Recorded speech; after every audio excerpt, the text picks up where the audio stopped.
Anderson is parking and on her way in, but it's about 2:13, so we'll go ahead and get started. Welcome to our second Local Option Sales Tax Study Committee. And what we'll do today is we'll hear presentations from ACCG, and feel free to ask questions. Stuart Morelli from Legislative Council is here to make sure we stay on target and keep us legal for less. As Legislative Council, and then we've got our Senate press team. If we could, let's just give them a round of applause from traveling from the Capitol to Savannah to get us hooked up and set up. And we'll let ACCG present. If you have questions, we'll answer them, at that time. And appreciate you all coming to the great city of Savannah to hang out with us. And while we're waiting on Senator Anderson to come in, if you all would help me, members of the committee, look at your calendar and give me a couple dates that you could text me that we could have our next meeting within the next 2 or 3 weeks. We'd like to coordinate that. So our next meeting will be in Spalding with Chairman Davis. Spalding is going to gladly host us, and I think his manager's right behind me. So we'll come from the city of Savannah and come back up north, go to Spalding, and our last stop will be in Atlanta to wrap up and review the report and kind of go from there. If y'all could just take a moment and do that. Want to make sure everybody can make it on the committee to the next one. Just not the 1st of November. I think we got an all-day ethics hearing that day. If you're on ethics, which none of y'all are, but are you the attorney president? We're gonna be there all day. That's so exciting.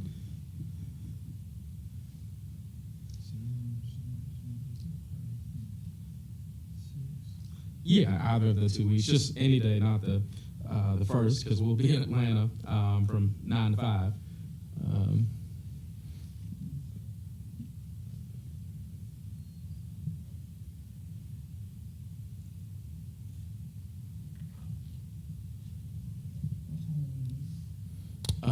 We can, if you want to just text me kind of what your 3 options are, and we'll do an eeny, meeny, miny, mo, and grab it from there.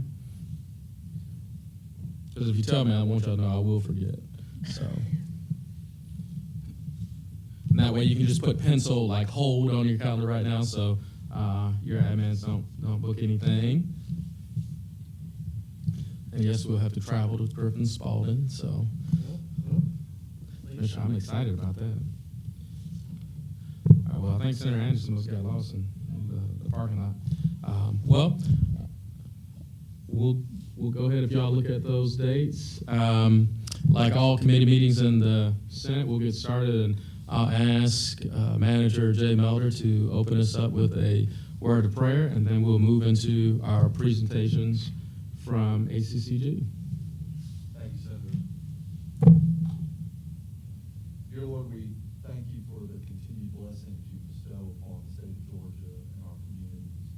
We thank you for the leaders that have gathered here today to continue to address the central question that you most famously posed: give up to Caesar what is Caesar's.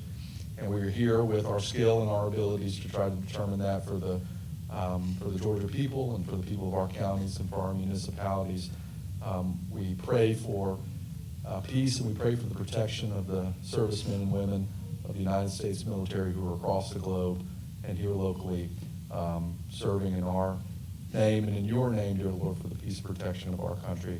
Thank you for our abilities to be here today and discuss this wonderful opportunity for our state. In your name, we give thanks. Amen. Amen. And to my left, Senator Russ Goodman will also be taking autographs, and will be available for bookings to give his official count. Okay, he's not 8 by 10s, but he will be giving his official count of his experience and time in Israel.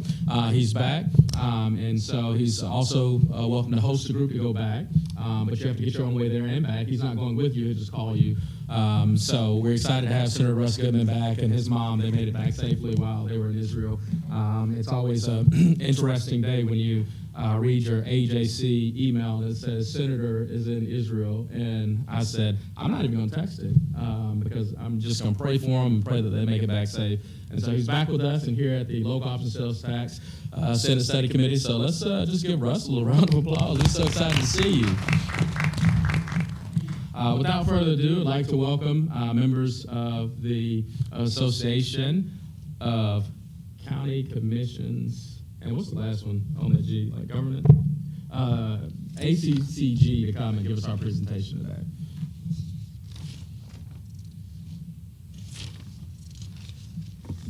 Thank you, Chairman Mallow, members of the Senate Law Study Committee. We appreciate you all allowing ACCG to speak today. Fortunately, I don't think loss negotiations are quite as contentious as what they're dealing with over there in the Middle East, but counties and cities, in some places, it does get fairly contentious, so we do appreciate you looking at this. At the end of the day, local governments want to go about their business and provide the local services that their citizens demand, and it's best if they stay out of the newspaper, and obviously when they're fighting in public, it doesn't look good for anybody. So I think one of our goals is to look at the current system and why sometimes there's disputes over this pot of money. And so today, we're going to start with sort of a history. Y'all didn't get a history at the first meeting, but I think it's always important to sort of back up and say, okay, what was the General Assembly thinking when they created this loss tax? And then walk all the way through till where we're at today. So we'll start with the history, and then we'll talk about some of the current problems with the current process, and then we'll wrap up with some potential solutions for y'all to look at. We do have a couple of our county managers and the county attorney here today. They're going to speak more from a local perspective and talk about the experience they personally had. So we've got Byron Lombard. He's the county manager in Greene County. We've got John Hart, the attorney for Chatham County, and Heather Scott. She's the manager in Jeff Davis County. So sort of two smaller counties and a larger county perspective. They all had difficult negotiations. So y'all will hear from them at the end. I'm gonna have Dante come up here in a second. Dante Handel on our team. He's going to cover the history. Y'all feel free to ask us any questions as we go along. We want to make sure y'all sort of understand the timeline of how things have progressed. I'm going to start, though, with sort of a big question that is going to be before you all. I want you all to think about this question today as we're... So, when the original loss law was created, it was a formula-driven system. There was no negotiation. It was really about property tax relief. We went back into the historical records and looked at some of the conversations that were taking place. The General Assembly clearly at the time meant for this to be about property tax relief. In fact, there was actually some debates on how to give the property tax relief.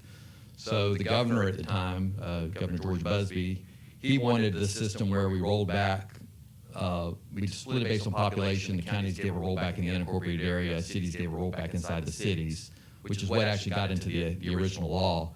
We had a chairman, Chairman Collins of the Ways and Means Committee. He didn't want to do it like that. He actually wanted the state to collect the full penny of sales tax and give it back like you all are giving back HCRG this year. You know, the HCRG grant credit, the $1 billion that y'all voted on. He had envisioned a system like that where the state would give the property tax relief back to all the citizens, not the counties and cities. And of course, the governor won out in that discussion, and the way the original loss law was developed is it was a formula, and the money went straight to the counties and cities based on that formula. So we're going to talk about that. But getting back to this decision, so there's kind of two ways we can approach this. One, we can try to improve the current negotiations. So clearly the current negotiations don't work, and they cause a lot of hard feelings in a lot of places. So we can try to improve on those negotiations. And quite frankly, I'll be honest with you, that's probably where we're going to get the most consensus between GMA and ACCG. As far as our members and GMA members, we can probably get most of our members to agree that, hey, an improvement to the existing negotiations is a good thing. Second option is to forget what the governments are getting, right? You know, one government fighting another government over a limited pot of money, and go back to, well, how do we just give this back to the property taxpayers? Do some sort of formula that's equitable. So all property taxpayers, whatever you all, we can talk about equity and ways to do it, but at the end of the day, how do we give it back to property taxpayers in a way that everybody's getting the same benefit off their property tax bill? And that would probably require some kind of a formula. And I can tell you, there is no formula that's going to satisfy everybody. You're going to make probably about half the people upset with any kind of formula. GMA, we've had these discussions. We've talked about formulas. We've got some good ones. I'll mention some at the end today. But at the end of the day, probably half my members, half his members, they're not going to like it because they're going to run the numbers, right? And they're going to see where they stand. And if they come out to the better, they'll support the formula. But if it takes money away from them, they're not going to be supportive of the formula. So again, the way it's looked at today is kind of a government to government. What is my government getting to support my budget versus what's the other governments getting to support their budget? But the other way to look at it is, what are the taxpayers getting at the end of the day? So keep that question in mind as we move through the presentation. And with that, I'm going to go ahead and call Dante Handel up here to give a history of loss. And then when he's done, we'll talk about some of the problems with negotiations, and then we'll mention some potential solutions. Dante?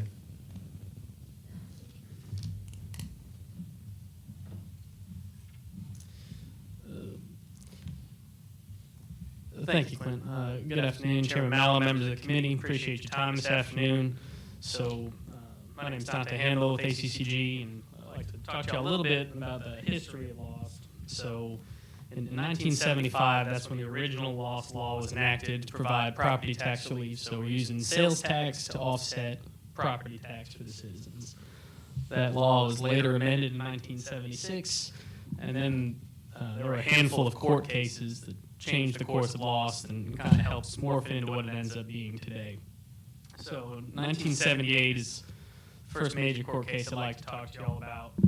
That case is Martin versus Ellis. So that one struck down the differential rollback as unconstitutional due to uniformity concerns. So original loss law, the county portion is being used to roll back in the unincorporated area only, and the city portion is being used to roll back in the incorporated area only. So that court case ended up changing it so that the city residents are now receiving a double rollback. So the county would have to roll back countywide, not just in the unincorporated area, and then the city would still provide a rollback in the incorporated area. And later, in 1979, next major court case, City Council of Augusta versus Mangelli. So that court case ultimately declared loss unconstitutional, and the central issue at hand there was whether or not allowing a portion of the proceeds of the county tax to be distributed to the cities was constitutional or not. Ultimately, distribution to the cities failed as an unconstitutionally improper purpose of taxation. So the General Assembly had to go back and take another look at that law in 1979. That's when the General Assembly passed a new loss law. This time it was a joint county-city tax. It fixed some of those constitutional issues requiring a countywide property tax rollback. It was really intended to be a stopgap measure until the General Assembly could go back and pass a constitutional amendment to restore that original formula. Now, a year later, in 1980, next case is Taylor County versus Cooper. So the Supreme Court upheld the 79 loss law, the constitutional authority provided by supplemental powers and special district provisions. There's no equal protection or due process problems on the basis that some areas received a greater benefit than other areas, and that the local negotiation was not an unlawful delegation of power. Then in 1994, we see that the new loss legislation requires periodic renegotiation. That's where the 8 criteria that we have today are added to the law. And since we have that required periodic renegotiation, the next year in 1995, that's when we have the original required negotiation. So the two sides have always been able to renegotiate. That's where it was required after the 94 law. And so that is the first negotiation, 1997, the service delivery strategy law goes into effect. And then in 2002, after the decennial census, that's where we have the first required negotiation following the census. So later on in 2009, baseball arbitration was introduced where the two sides each would submit their best offer, and ultimately one would be selected. 2013 case, Turner County versus the City of Ashburn threw out baseball arbitrations. So that's following the 2012 renegotiations after that decennial census.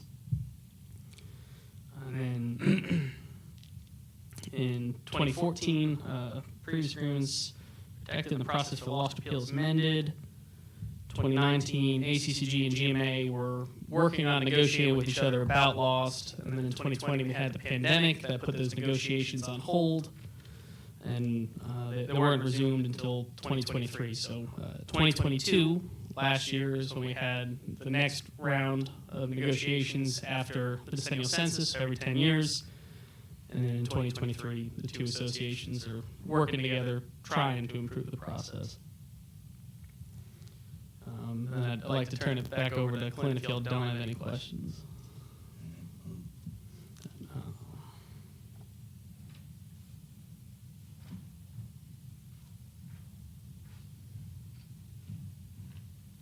Does anyone have any questions about sort of that history, that timeline that Dante outlined? We started with a purely population-based formula, real simple, easy to calculate.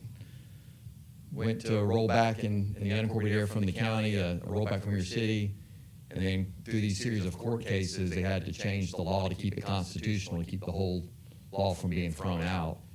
And we never have put another formula back in place, but they did come back and put a mandatory negotiation in place. And that's where we're at today, this mandatory every year, 10-year negotiation that we're doing. Okay. We're going to talk now about some of the problems with the current negotiation. First of all, everybody knows this is a zero-sum game, right? There's a fixed pot of money that's collected in sales tax in your community, and you got to split it between the county and all the cities. So any dollar that one side gets as an increase means it has to come from somebody that's getting the dollar deduction. So that's one thing that makes these negotiations difficult, because there's always somebody that's losing money in their budget if somebody else gains some dollars in their budget. Keeping laws from terminating always trumps making it more equitable. So we've heard this over and over again. People think there's a change that needs to happen, right? But at the end of the day, and you're going to hear from some presenters today where this has happened in their county. They fought really hard, but at the end of the day, they could not reach a consensus, and nobody wanted to let the tax terminate. So what they did is they just kind of left it like it was. It's not that they were happy with the way it's been. They really thought that a change was due, right? But obviously, whatever side was going to lose some money did not want that to happen. Whoops. And so they wind up leaving it like it is, right? They fight for months and months and then leave it like it is. Because there's too big of a risk. Again, the penalty is you lose the tax, which means all your taxpayers lose this property tax relief on their tax bill, which is going to probably get everybody in office thrown out. It doesn't really matter whose fault it is. Nobody wants to, as a political figure, you don't want to have that happen on your watch, right? So you try to negotiate, but at the end of the day, if it comes down to the wire and you're faced with not getting what you want or the tax lapsing, you just go and kind of take what you can get. Every government does not have an equal seat at the negotiating table. I'm not sure why this keeps cutting off on me. Apologize. You think about the negotiations, so I'm going to give you two examples. Let's take Fulton County this year. So Fulton County, one of our largest counties in the state, they're almost completely municipalized. They only have a small sliver of industrial property that's left in the unincorporated area.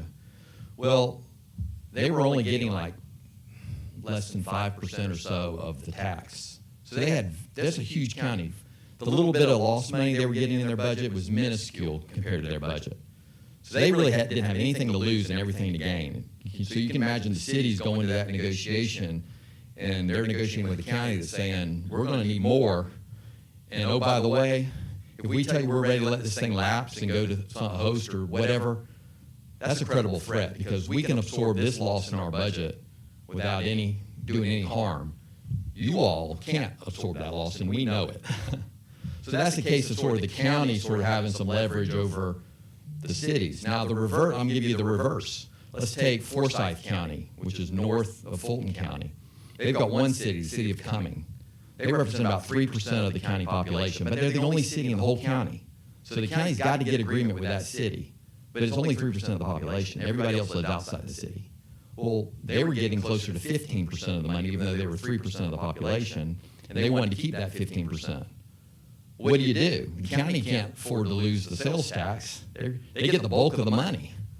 So that city really has a lot of leverage in that negotiation. And then we have this thing called absent municipalities. These are cities that are small that they don't have to sign the agreement. They're not required to sign on. So the default formula for them is they get a population share of what the larger cities negotiate on their behalf.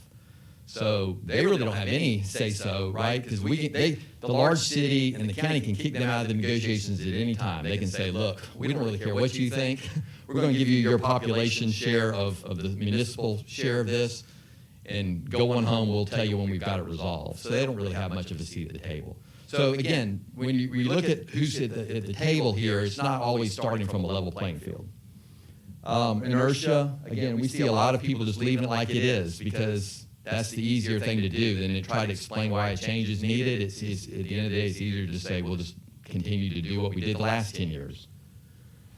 There are side agreements from past negotiations. A lot of times those are lost or forgotten. In other words, sometimes maybe 20 years ago, one side got more lost money because they took over, let's say they took over a service like recreation. And so the agreement, the side agreement was, okay, you take over this service and we'll give you more lost money.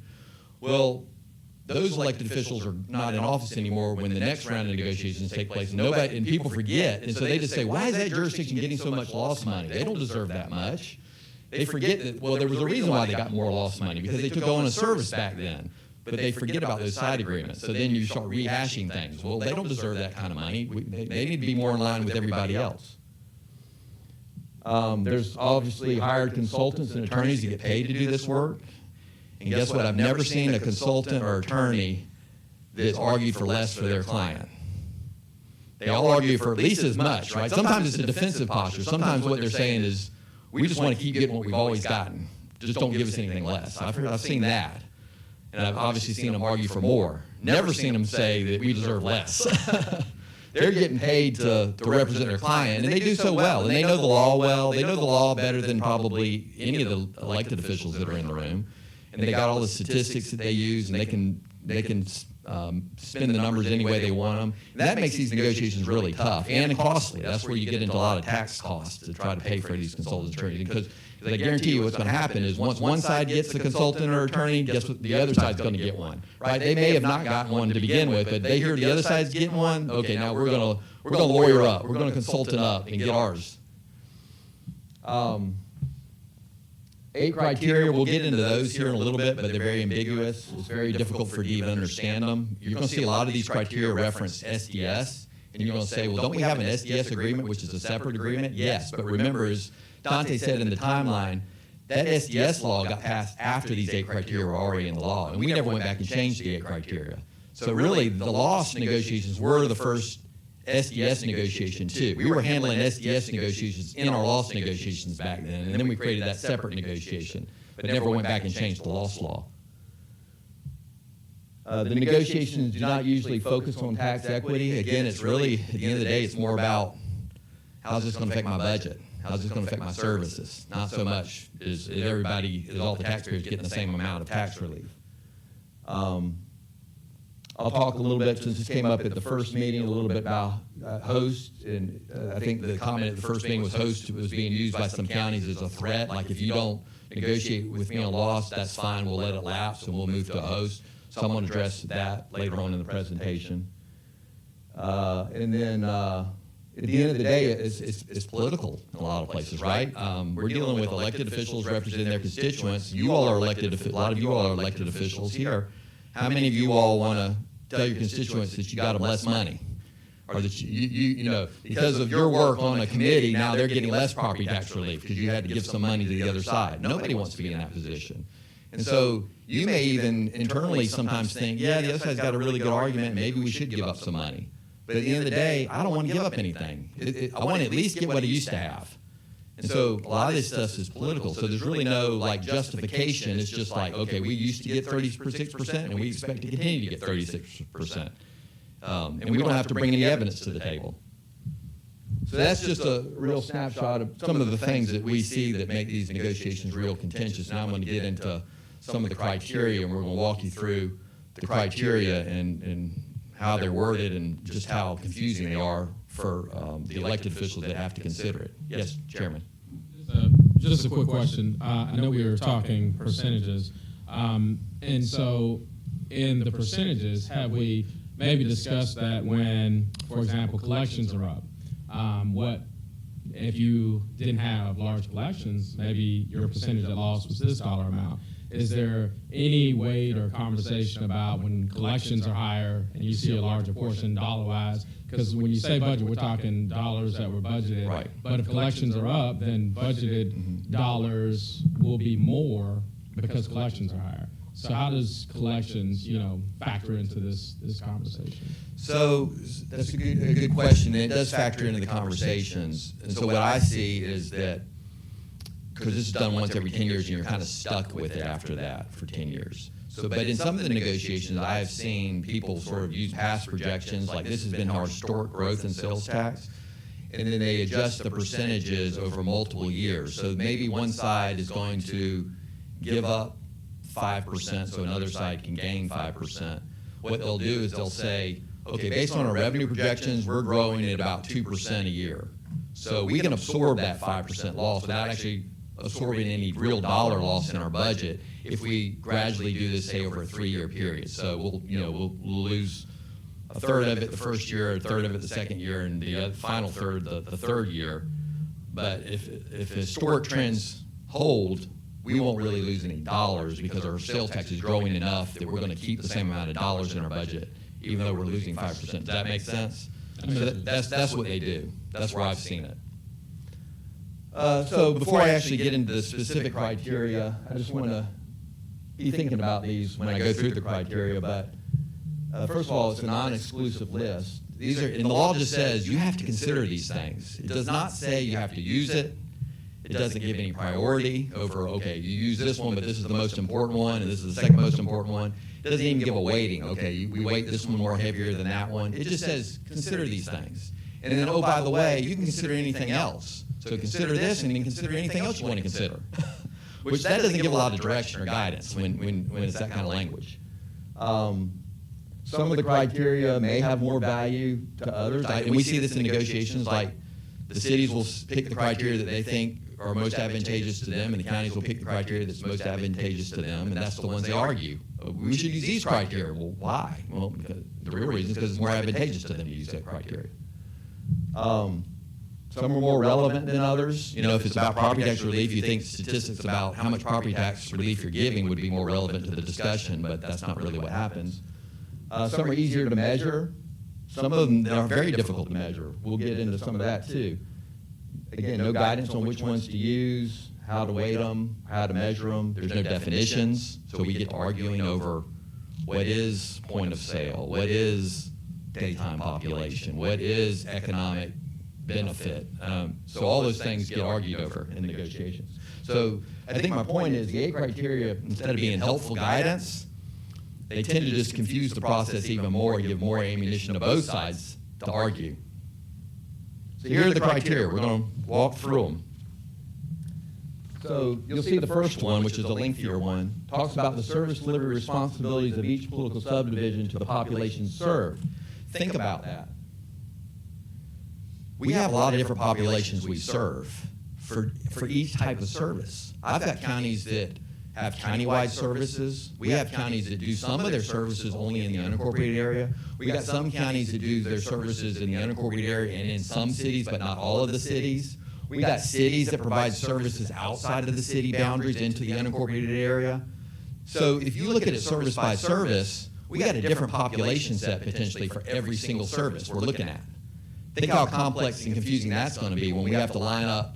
We don't even have population numbers for some of our service areas. If you think about a service area that you've drawn to provide, say, fire service, well, the census doesn't acknowledge our service districts. They're not giving us population statistics. Do we have population statistics for those service areas? No. We're having to guess. Maybe you can guess at it. I don't know. But we don't even know what the population is for some of these service areas, other than maybe the property tax bills and, again, guessing how many people live in a household. I don't know how we get to some of these population numbers. And then what really gets confusing is read the last part of this. The inherent value of the community of the central business district and the unincorporated areas of the county and the obligation of all residents of the county for the maintenance and prosperity of the central business district and the unincorporated areas of the county. What does that mean, the inherent value?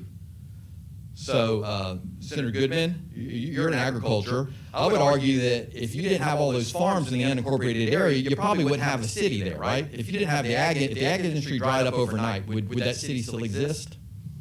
So that would, you can look at, hey, the unincorporated area has a huge value to the central business district. You have key customers because of the farms. Vice versa, the central business district would say, well, if we didn't have a central business district, you'd have to go to a neighboring county or another city to shop. But because we have a central business district, that's where the grocery store is located. That's where the convenience stores are located. So we produce we're the quote economic engine because we have all the stores in commerce.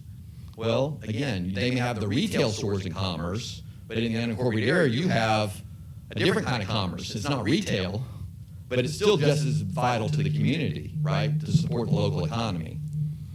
And so that gets real confusing. You can argue about that all day. Who's more valuable? And they're both valuable at the end of the day.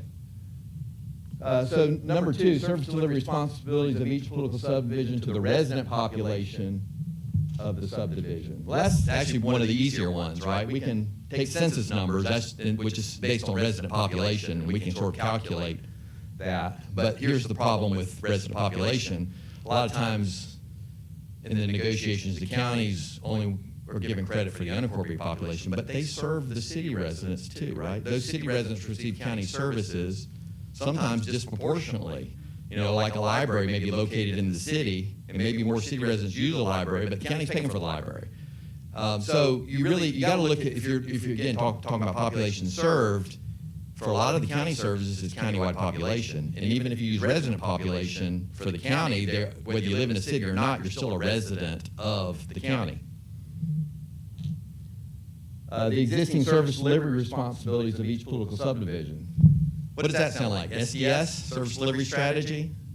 Remember, that was prior to SDS, but that's exactly what we do in service delivery strategy negotiations. So we're already doing this in a separate negotiation. We're talking about the service delivery responsibilities of each political subdivision. We give that to the Department of Community Affairs. We have to tell them, here are all the services we provide in our county and all our cities, and where they're providing the services and how we're paying for them. That's a separate negotiation now, but it's still here in the law school, so it gets rehashed a second time. Existing service delivery, let's see, the effect of a change in sales tax distribution on the ability of each political subdivision to meet a short-term and long-term debt. Fortunately, in our state, we don't have a lot of debt. I mean, we have things like tax anticipation notes and leasing and some of those things, but that's not truly debt. Debt is like GEO-bond debt, where you're pledging the full faith and credit of the taxing powers of the jurisdiction to pay back debt. We don't have a lot of counties and cities taking out GEO-bond debt, so it's not. That's really, in my opinion, not a really big issue that they're going to fail to be able to pay off their debt due to a change in the lost allocation. This is a popular one: point of sale and use, which generates the tax to be apportioned. I don't know who put this in law, but they obviously did not consult with our State Department of Revenue, because in Georgia, we are not a point-of-sale state. We are what we call a point-of-destination. That's how we situs the sale in Georgia. And you may say, well, what's the difference in a point-of-sale situs versus a point-of-destination situs? Well, I'll tell you. Let's take a Home Depot. I live in Cherokee, and the Home Depot I shop at is in Cobb. Well, if I go to that Home Depot store and basically buy anything in that store and walk out with it, my sales tax is going to Cobb County, not to the county I live in. Now, if I go to that store and sign a contract to have a washing machine or a dishwasher delivered to my house and installed, now they're going to charge me Cherokee sales tax, not Cobb County sales tax. Why? Because I'm not taking that washing machine home with me that day. They're going to send an installer out next week with a truck, and they're going to put it in at my house. So where I receive that is at my house, not at the store. So the sales tax goes to where my house is located. Same with all these internet transactions. You may be buying, who knows where the warehouse is that's sending you that product, but you're not paying sales tax to the county where the warehouse is located, where the product came from. You're paying sales tax based on where they drop that package off, which is usually at your front doorstep. So it goes to that county. They've got it. So that's what I mean by point of destination. We're not point of sale. And also the Department of Revenue, so other than the most tax with the cities that are in Fulton County, every other tax is a county-wide tax shared with the cities. So when a retailer is filling out their sales tax return, they have to apportion all their sales to the 159 counties and then those most cities. But they're not telling the Department of Revenue if the sale occurred inside a city or in the unincorporated area. They're just saying it occurred in that county. So that's all the information that DOR gets. So the DOR has no idea if the sale is attributable to something that happened inside one of the cities or outside of the city. There are multiple cities, obviously, in a lot of counties. They have no idea where it's coming from. So you can talk about point of sale, but there is no data on point of sale. Because again, point of sale doesn't exist, and even if you did it based on point of destination, you can't even get that information. So you see a lot of people trying to do proxies for this. They'll go in and get data about how much general commerce goes on in their area, or how much retail sales they have in their area, and then that becomes a proxy for this. The existence of intergovernmental agreements among and between political subdivisions, what does that sound like? Again, SDS, that's a type of an agreement between counties and cities. Now, there may be some side agreements outside of SDS, but a lot of this gets captured in your SDS agreement. The use of any political subdivision or property taxes and other revenues from some taxpayers to subsidize the costs and services provided by taxpayers of the levying subdivision. So this gets into what they call double taxation. Well, we addressed double taxation again in SDS negotiations, but this was prior to the SDS law passing, so they wanted us to address double taxation in this negotiation. So again, we're addressing it in both types of negotiations.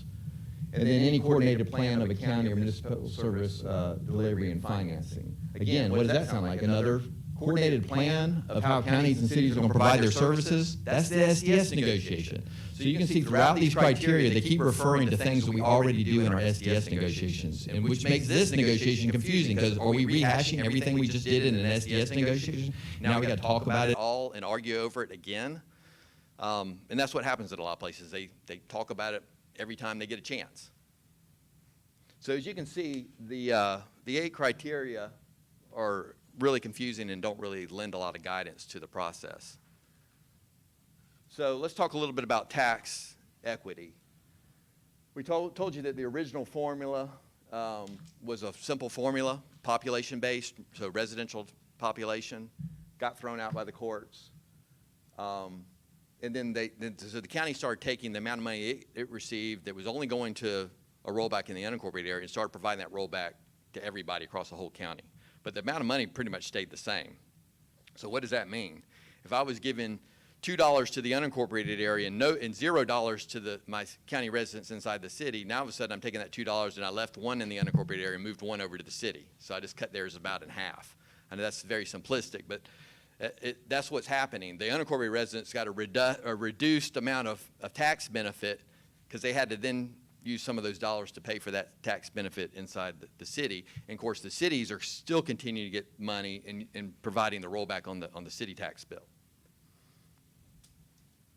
So we actually run the numbers across the whole state, and we gave you a copy of this. We sent it out ahead of time. I think you've got a copy of the data that was put together.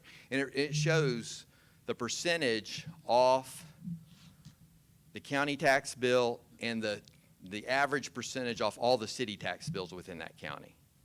So again, how much percent-wise reduction do you get in your property taxes due to this lost sales tax being collected? And what we found is for the counties, this is statewide average here, roughly 22%. So if you didn't have the loss, your property tax bill would go up roughly 22% for not having that offset. For the cities, it's roughly a 49, almost a 50% offset. So if you lived in a city and the loss were to go away, your city taxes would basically almost double. It's about a 50% reduction you're getting due to loss. So you can see that on average, everybody gets the 22% off, right? So whether you live inside the city or you live in the unincorporated area, your county taxes, you get the 22% off your county taxes. You're paying the county taxes even if you're in the city, right? So you're still getting the 22% reduction on your county taxes inside the city. But in addition to that, you're getting another roughly 49% reduction in your city property taxes. And I'll get to special service districts. They get nothing. Well, we'll talk about that later. Yes? How do you calculate for the total city ad valorem tax burden when you're talking about a jurisdiction with multiple municipalities? How are you calculating that percentage? an average? Yeah, it's just an average. We just took all of them and averaged them together. So just for like a. But it could be local- very different city by city, Yeah, yes. for like a local context, so we have 8 municipalities in Chatham County. One of our municipalities has no millage. Right, they get 100%. They get 100%.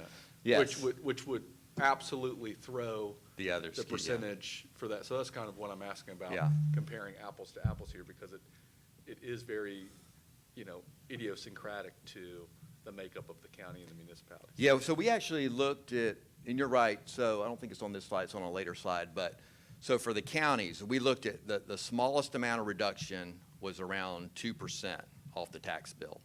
That was the worst case scenario. Best case scenario was around a 48% reduction in the county taxes.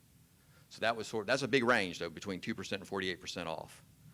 But for the cities, the range was even bigger than that, because it went all the way up from, less than 5% or so off your tax bill, all the way up to 100% off your tax bill, like you said. So there's a bigger range for the cities. But for the case of what we did, we were just taking averages, because we were trying to, again, we took the averages for all the counties in the state, but we also were taking the averages for all the cities in the state. And do we also look at, too, because what I see is sometimes similarities would be a very small municipality that would be able to offset all of its millage rate with their lost proceeds, compared to smaller unincorporated areas where perhaps their special service district fees or taxes can be completely offset by lost as well. Do you look at that, too, when you look at when you talk about the county? That's just countywide taxpayer M&O? Yeah, see, it's just countywide. I was going to get to this later in the program, but we don't give any offset on special service districts. Well, you're not supposed to. Right, you're not legally allowed to. That's right. Yeah, it's not that we But don't just there do are- something, do there it, we are can't. ways to do it. Yeah, like I live in a county that I receive my fire service through an unincorporated service district, and roughly my millage rate for fire is about 4 mils. My county millage rate, countywide millage rate is about 6 mils. So that's a pretty substantial amount, 4 mils. Yeah. Well, I get 0 rollback on my 4 mils due to lost. But the people in the city that get their fire from the city, they do get a lost rollback on their fire. But, so the reason is they can get the lost rollback on their fire because they're paying for it out of their city general M&O levy, where mine's not coming out of the county general M&O levy, therefore the county can't give me a rollback on my lost. Right. But Yeah. those the city taxpayers also pay the county M&O as well. Yes, but they should only be paying the county M&O for the countywide services, right? could It's look not, at- not for things like fire that are not countywide. But couldn't you look at a city millage similar to a special service district millage? You It's essentially could, the same yeah. thing. We'll get to that later, but I like that. I mean, we like that idea. If you think about a special service district, which provides a lot of those supplemental powers that we'll get to later, you could, if you treated them like a city, I think you'd get a little more equity there, where you could roll back on the special service district like you roll back inside the cities. Yes, I agree with that. So 95% of the counties with a loss, the tax provides greater tax relief to the municipal taxpayer. And again, we sent you the data sheets. If you have any questions on specific data, I think these are the data for the counties that are in your Senate districts. So it's not the entire state. We just looked at the ones inside your Senate districts. The bulk of countywide M&O levy is not supplemental power. So this goes back, and one of the things that happens in the negotiations, because this says it's a holdover from the original law. Remember, when the original law was created, we only got a share based on our unincorporated population. Therefore, you should be using it for those supplemental power services, right? The things that, if you're, it's for a rollback for the unincorporated area, but also to pay for things in the unincorporated area that you don't provide in the city. Well, when the law got changed and we started providing the tax relief countywide, we still have that holdover supplemental powers language. So what some cities will argue is they'll say, see there, you're only supposed to be using this loss for supplemental powers. But we're like, well, legally, how can we use it for supplemental powers? Because we have to put it in our general fund, and that's not where most of our supplemental powers are paid for. Supplemental powers, if you're going by SDS, you should be paying for that out of a special service district, not your general fund, because those are things that compete with cities, right? Cities got their own services. Unincorporated area has its own services. And so we're also doing the rollback. So we pay for the rollback out of the general fund. So how can we pay for supplemental services when we're putting in our general fund and doing the rollback out of the general fund? It just doesn't, those two are in conflict. Again, that last bullet point I've already mentioned, we legally cannot, this is what our attorneys have said, because I've asked this question over and over again. I think it would require a change to the law. but we can legally not do a rollback on millage for a special service district because it's not countywide. So let's talk about hosts. So I think this came up in the context at the last meeting of some counties that were threatening, hey, we're going to go to a host if you don't negotiate what we feel like is fair on lost. So first of all, I want to let you know what host is, because some people don't even know what a host is. It's only, by the way, in DeKalb and Rockdale. They're the only two places that have it in the state, and I'll tell you why that is. They, for whatever reason, couldn't pass a loss tax. And then long after the loss went into the law, we passed a host law, and they were eligible to do it, and they were able to get their voters to vote for that. But the law said, for everybody else that has a loss, you're not eligible for host. You can't do a host if you have a loss. And so all these other counties across the state, host has really never even been an option for them to consider because they have a loss. Legally, the law says they can't consider it, right? So now if the law said you can choose between a lost or a host, that would be a different matter, but that's not what the law says. So the only way the host would ever be able to be considered if the lost went away. So what is host? It collects about the same amount of money as lost. There's one big difference, though, where you spread lost out to all your property taxpayers, so commercial, industrial, rental, everybody gets a little bit of tax benefit off of lost. Host, you're targeting your homesteaded properties. What you're saying with host is you're saying, we're going to give priority to the homesteads because those are the people that, they're not making money off the home they're living in. We don't want to tax grandma out of her home. So we're going to put all that tax relief into that type of property only. So what happens is we're like in counties, you can give with lost on average 22% tax reduction. With host, in Rockdale, they're giving 75% reduction. In DeKalb, it's 100% reduction. Significantly more. Same amount of money, but the reason they can give so much more tax relief is because they're not applying it to all types of properties. They're only applying it to the homesteaded properties. So for the homestead owner, if you own a house and that's all you own and it's the house you live in, host is going to be financially a better deal for you than lost. But now for everybody else that owns a farm or owns any other type of property, rental properties, yeah, lost is going to be better for you because at least you get something. You get nothing out of host. So that's kind of the main difference between the two. There's a capital component to host where you can take 20% off the top and use it for capital before you use the rest for property tax relief. That's kind of changed in DeKalb. That's still the case in Rockdale. DeKalb's gone through 3 iterations of host laws. They're not operating off the same host law as Rockdale is. They're kind of unique. So I think if any other county ever were to do a host, we've got Gwinnett, Cherokee, and Cobb that don't have a law. So those 3 counties would be eligible for a host. They would be following the Rockdale County model. And the Rockdale County model does not share it with the city. It just goes, the county's the only one that gets it. And they provide that property tax relief to the homesteaded property. But the city resident gets a big chunk of their county property taxes reduced, right? So in Rockdale, 75% of their county property taxes go away because of a host. So it does benefit city residents, but it just doesn't give any money, to the city budget.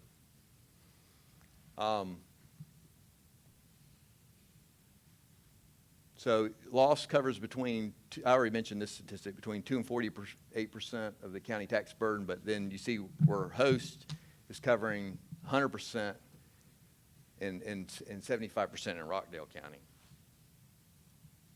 So here's the other thing about host. If you were to let the loss lapse, and that's your threat. Okay, lost, we couldn't get tax equity on lost. So we think host is more equitable. Therefore, we want to go to a host. Because that's what I hear from the counties. If we could get tax equity in lost, we wouldn't be thinking about a host. But because we can't get any tax equity or we feel like we're not getting it, this becomes what we feel like is an equitable way to provide the tax relief. Again, that's their opinion. We know that. But realistically, could they let the lost lapse and pick up a host? Yes, but a lot of things have to happen perfectly for them, which are not likely to happen. And here's the process.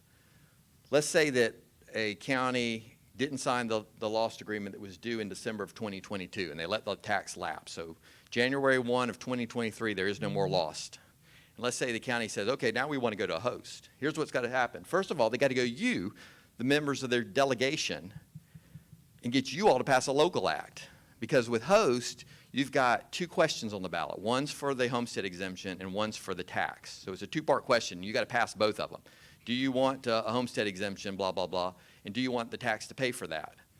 And that, because of the homestead exemption piece of it, they have to get the local act passed. So if the city comes to you and says, whoa, don't you pass that host, they didn't play nice with us in loss negotiations, you better not allow them to have a host. Now your delegation is stuck between your county and your city. And you gotta, what are you gonna do? Are you gonna pass the local act? Or are you gonna not do anything, right? So the delegation can stop it in its tracks. The county commission, unlike SPLOST and all these other sales taxes we've been talking about, where the county has the ability to put it out to referendum, they do not have the ability to put a host out to referendum. They cannot go put a host out to referendum. They have to go through their delegation. Only their legislative delegation has the authority to put that host on the referendum. So that's probably going to stop it right there. So if you do get it past your delegation and get them to pass the local act at the General Assembly, then you got to have the local referendum and your citizens got to pass it. So that would probably happen in November of 2023. Let's say it passes. The citizens want this host and they pass it. Okay, now collections don't begin immediately. They don't begin until April of 2024. And then the law says you got to collect for a full calendar year before you can provide tax relief. So collecting for the rest of 2024 is not enough. You got to collect all of the rest of 2024 and all of 2025. And then, only then at the end of 2026, when those property tax bills go out at the end of 2026, then you can finally provide some host tax relief on those property tax bills, only to homesteaded properties. So tell me, what elected official is going to make that gamble? What elected official is going to say, I bet you I can get my delegation to support the host, I can get my citizens to support the host, and then I can get my citizens to wait 4 years for property tax relief from the time loss lapses until I implement my host? I don't know about y'all, but I don't think that's likely to happen anywhere. In fact, in reality, it's never happened anywhere. Whether it could happen, yes, technically it could happen, but the likelihood of that is slim to none. So again, going back to this thread of, hey, if you don't negotiate on loss with me, I'm going to go to a host. Okay, yeah, you can go to a host, but this is what you got to go through to get there. That's not likely to happen. Yes. Do you believe that for the counties that you saw threaten the host, that those county leaders understood this process? Well, I don't know. We try to explain to them. In fact, you're sitting next to one.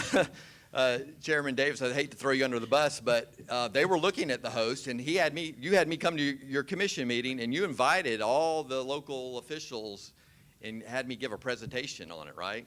So we were glad to do that to anybody that asked. And I know that my counterpart, Jim Thornton, and at GMA, we've had these discussions, and I hope that they were advising their city members the same. But that's what I told my counties. I said, that's fine, go. If you want to threaten, I guess you can do whatever you want to do. But just know that the reality is you're probably never going to be able to do an actual host if it comes down to that, because this is the process you got to go through. Yes? I can't imagine that your business community nor your agricultural community would appreciate going from a loss to a host. They wouldn't. I wouldn't think. They would probably be fighting. Guess what? And what's going to happen when your ag and commercial folks come to you, Senator, and say, don't you dare pass that local act? Are you going to just pass that local act? I'm not going to pass it in my district. That's right. No. So, again, I don't think this thing would ever fly. A comment about it Yeah. from when we were going through Lost. We said, I really said to our county manager, what other options do we have? And the answer was host. We said, oh, what do we know about host? Bring Clint in and let's talk and see what the host looks like to be able to do that, and invite everybody that wants to come in and listen to the presentation on what host looks like. So it was eye-opening for all of us. It was, okay, thank you. Sounds good in theory, but in practice, that looks pretty tough. We like the idea of all the homestead exemptions not having to pay, but what it takes to get through it, we can't get there from here. So I'll briefly touch on most, because that also came up at the first meeting. I think most came up in the context of, okay, if counties are going to have this host threat on the table, give us a most threat, basically. So if they can go to a host, we go to a most, I think was kind of how it came up. Well, one of the big differences I've already mentioned, with host, you got to get your delegation on board to do it. With most, you don't have to get your delegation on board. If you all were to change general law to allow all cities to do a most, the cities could put it to referendum without going through the delegation. So that's an issue. Also, remember the current most is used just for water and sewer. If you're going to start using it for operational, so it could replace like a lost tax, you'd have to go ahead and write a whole new law for that because the current one's only for capital. You'd have to use it for operational purposes. Yes? What about like public safety? Would that fall under operational as far as use? Well, there's capital and operational components to it. Obviously, paying your police officers, that's operational. Buying patrol cars, or building a building, that's capital. But most is very narrow right now. Not only is it only for capital, but it's for a very specific kind of capital. It's for water and sewer infrastructure. So you can't use it for patrol cars even, or fire trucks, or any of that stuff. So you all would have to go in and completely create a new type of most statute. And then you'd have to, if you want it for operations so it could do what Lost is doing, you'd have to design it so it would almost be probably a permanent type of tax used for operations, used to roll back city property taxes or however you want to structure it. And then you all had some of these discussions at the first meeting, but our concern with most is one, every other local sales tax is a shared sales tax. Counties and cities share it, and it's countywide. You get into a tax just for the cities, now the unincorporated areas they're going to want a tax just for them, right? Or the county's going to want a tax just for them. Take water and sewer, for example. We've got some counties that have big water sewer systems in the unincorporated area. And they're going to say, well, if you expand even the current most to all cities, to allow all cities to do water and sewer, they're going to be like, what about me? In my county, we have a countywide water authority. Where can I get money like them to offset my costs for my water authority or my county water system? And it's like, where's the equity there? Okay, if we're going to give another sales tax for water and sewer to some cities, then give it to everybody that's got water and sewer, regardless of who's providing it, right? If that's the policy, you determine that sales tax is a good offset for keeping water rates down. If that's your policy and you want to provide more sales tax to do that, then apply it to everybody that has a water system, not just cities that have water systems. Yes? The issue, though, isn't it about the negotiations for Lost and how most and host are just cards that are played Yes. in those negotiations Yes. rather than them being actual viable options for counties or for cities. Yes. And so if the issue is about how do we make the negotiations for Lost more sustainable, less adversarial, more equitable, more data-driven, what have you, then what most and host actually are a little bit irrelevant because it's just the ability to play those cards. Right. On the negotiation table. Yeah, and you all, through a change to the law, obviously, this is your committee to make recommendations, but you can even take away the threat, even though we don't think it's a credible threat, and just say, you can't do it, right? You can't eliminate a Lost and go to a host or a most or whatever. That's for y'all to decide. But yes, we're talking about Lost today, and that's the context we're talking about. Both most and host is sort of alternatives to Lost and cards that you play in the negotiation, and are they fair cards to play? So, the most important part, what are the solutions? I'm going to go back to the question I asked you all at the very beginning. You got to kind of decide as a committee, do we try to improve this process that we just went through, or do we throw it out and go back to some kind of a formula? So if you're trying to improve the process, GMA and HG have already been working on that.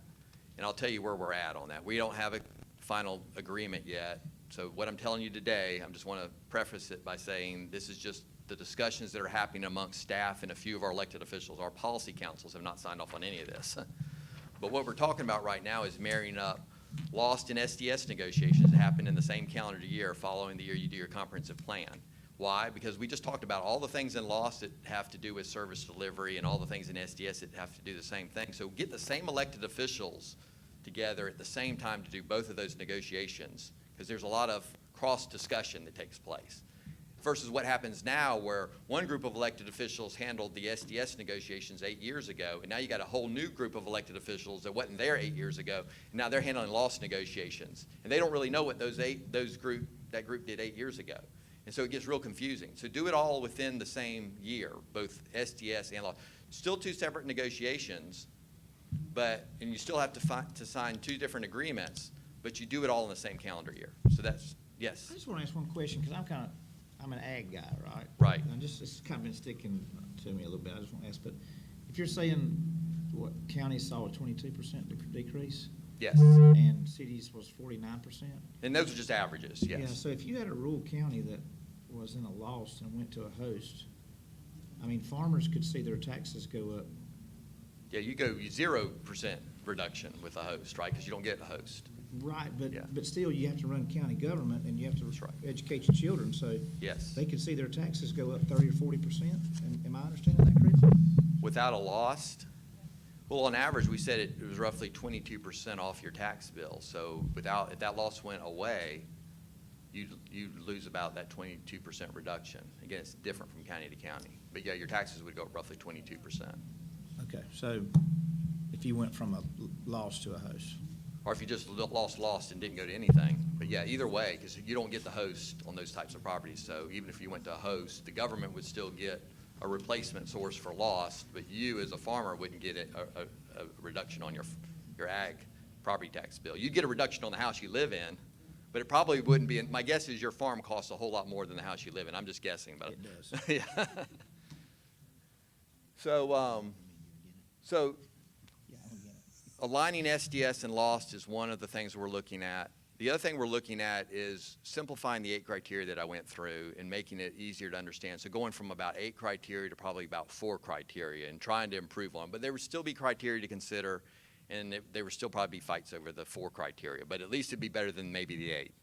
And then the last thing that we're looking at is a dispute resolution process. So if the county and the cities failed to renegotiate, you would bring in an outside panel to provide a recommendation. So they would not be deciding it, but they would be providing a recommendation on how to decide it. So the outside panel would hear from both sides.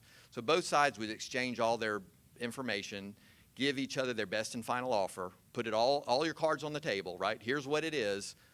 And then if they still couldn't reach a consensus, they take all the information they've already disclosed and turn it over to the panel. Now, they can't bring in any new information to the panel. Like, you can't hold sort of something in your back pocket and pull it out at the last minute and say, oh, and by the way, this is on the table too. No, you can only present to the panel what's already been disclosed.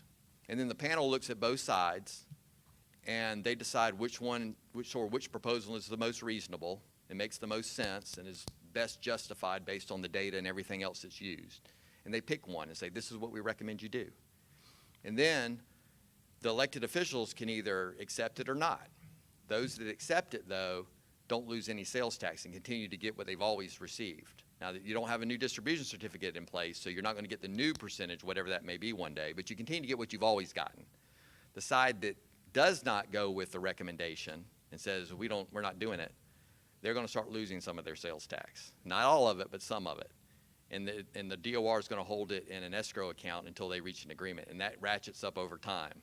So it's putting a lot of pressure on the side that doesn't agree to the recommendation to come back to the table and figure it out is what it does.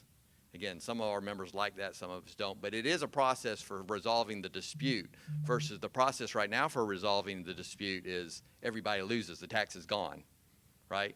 This keeps the tax from going away from everybody.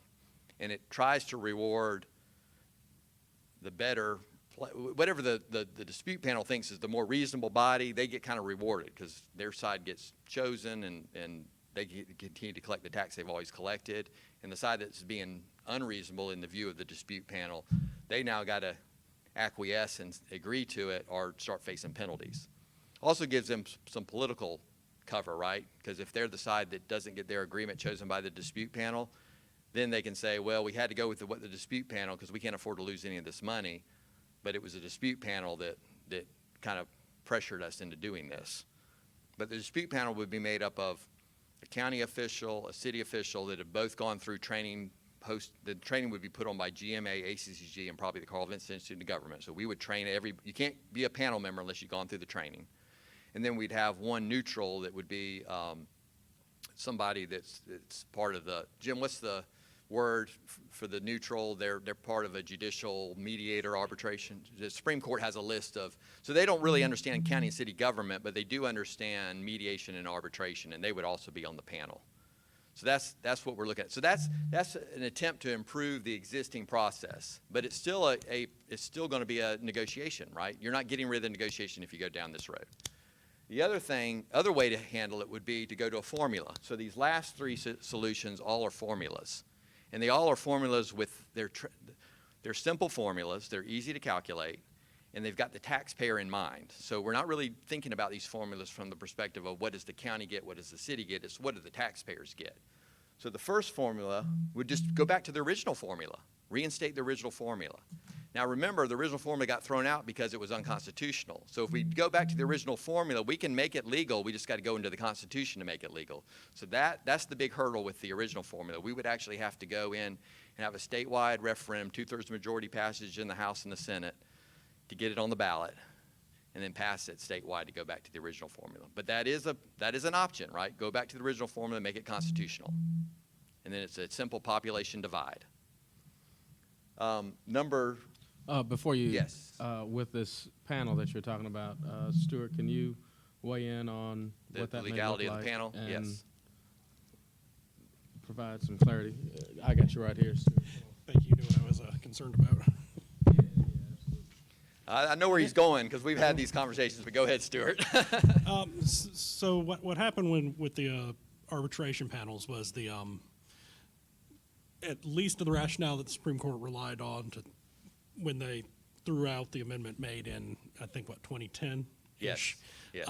Their concern there was that in that case, it was a Superior Court judge who was going to make the final decision on what the tax rate should be, what the distribution formula should be. And the Supreme Court felt that that was a legislative function.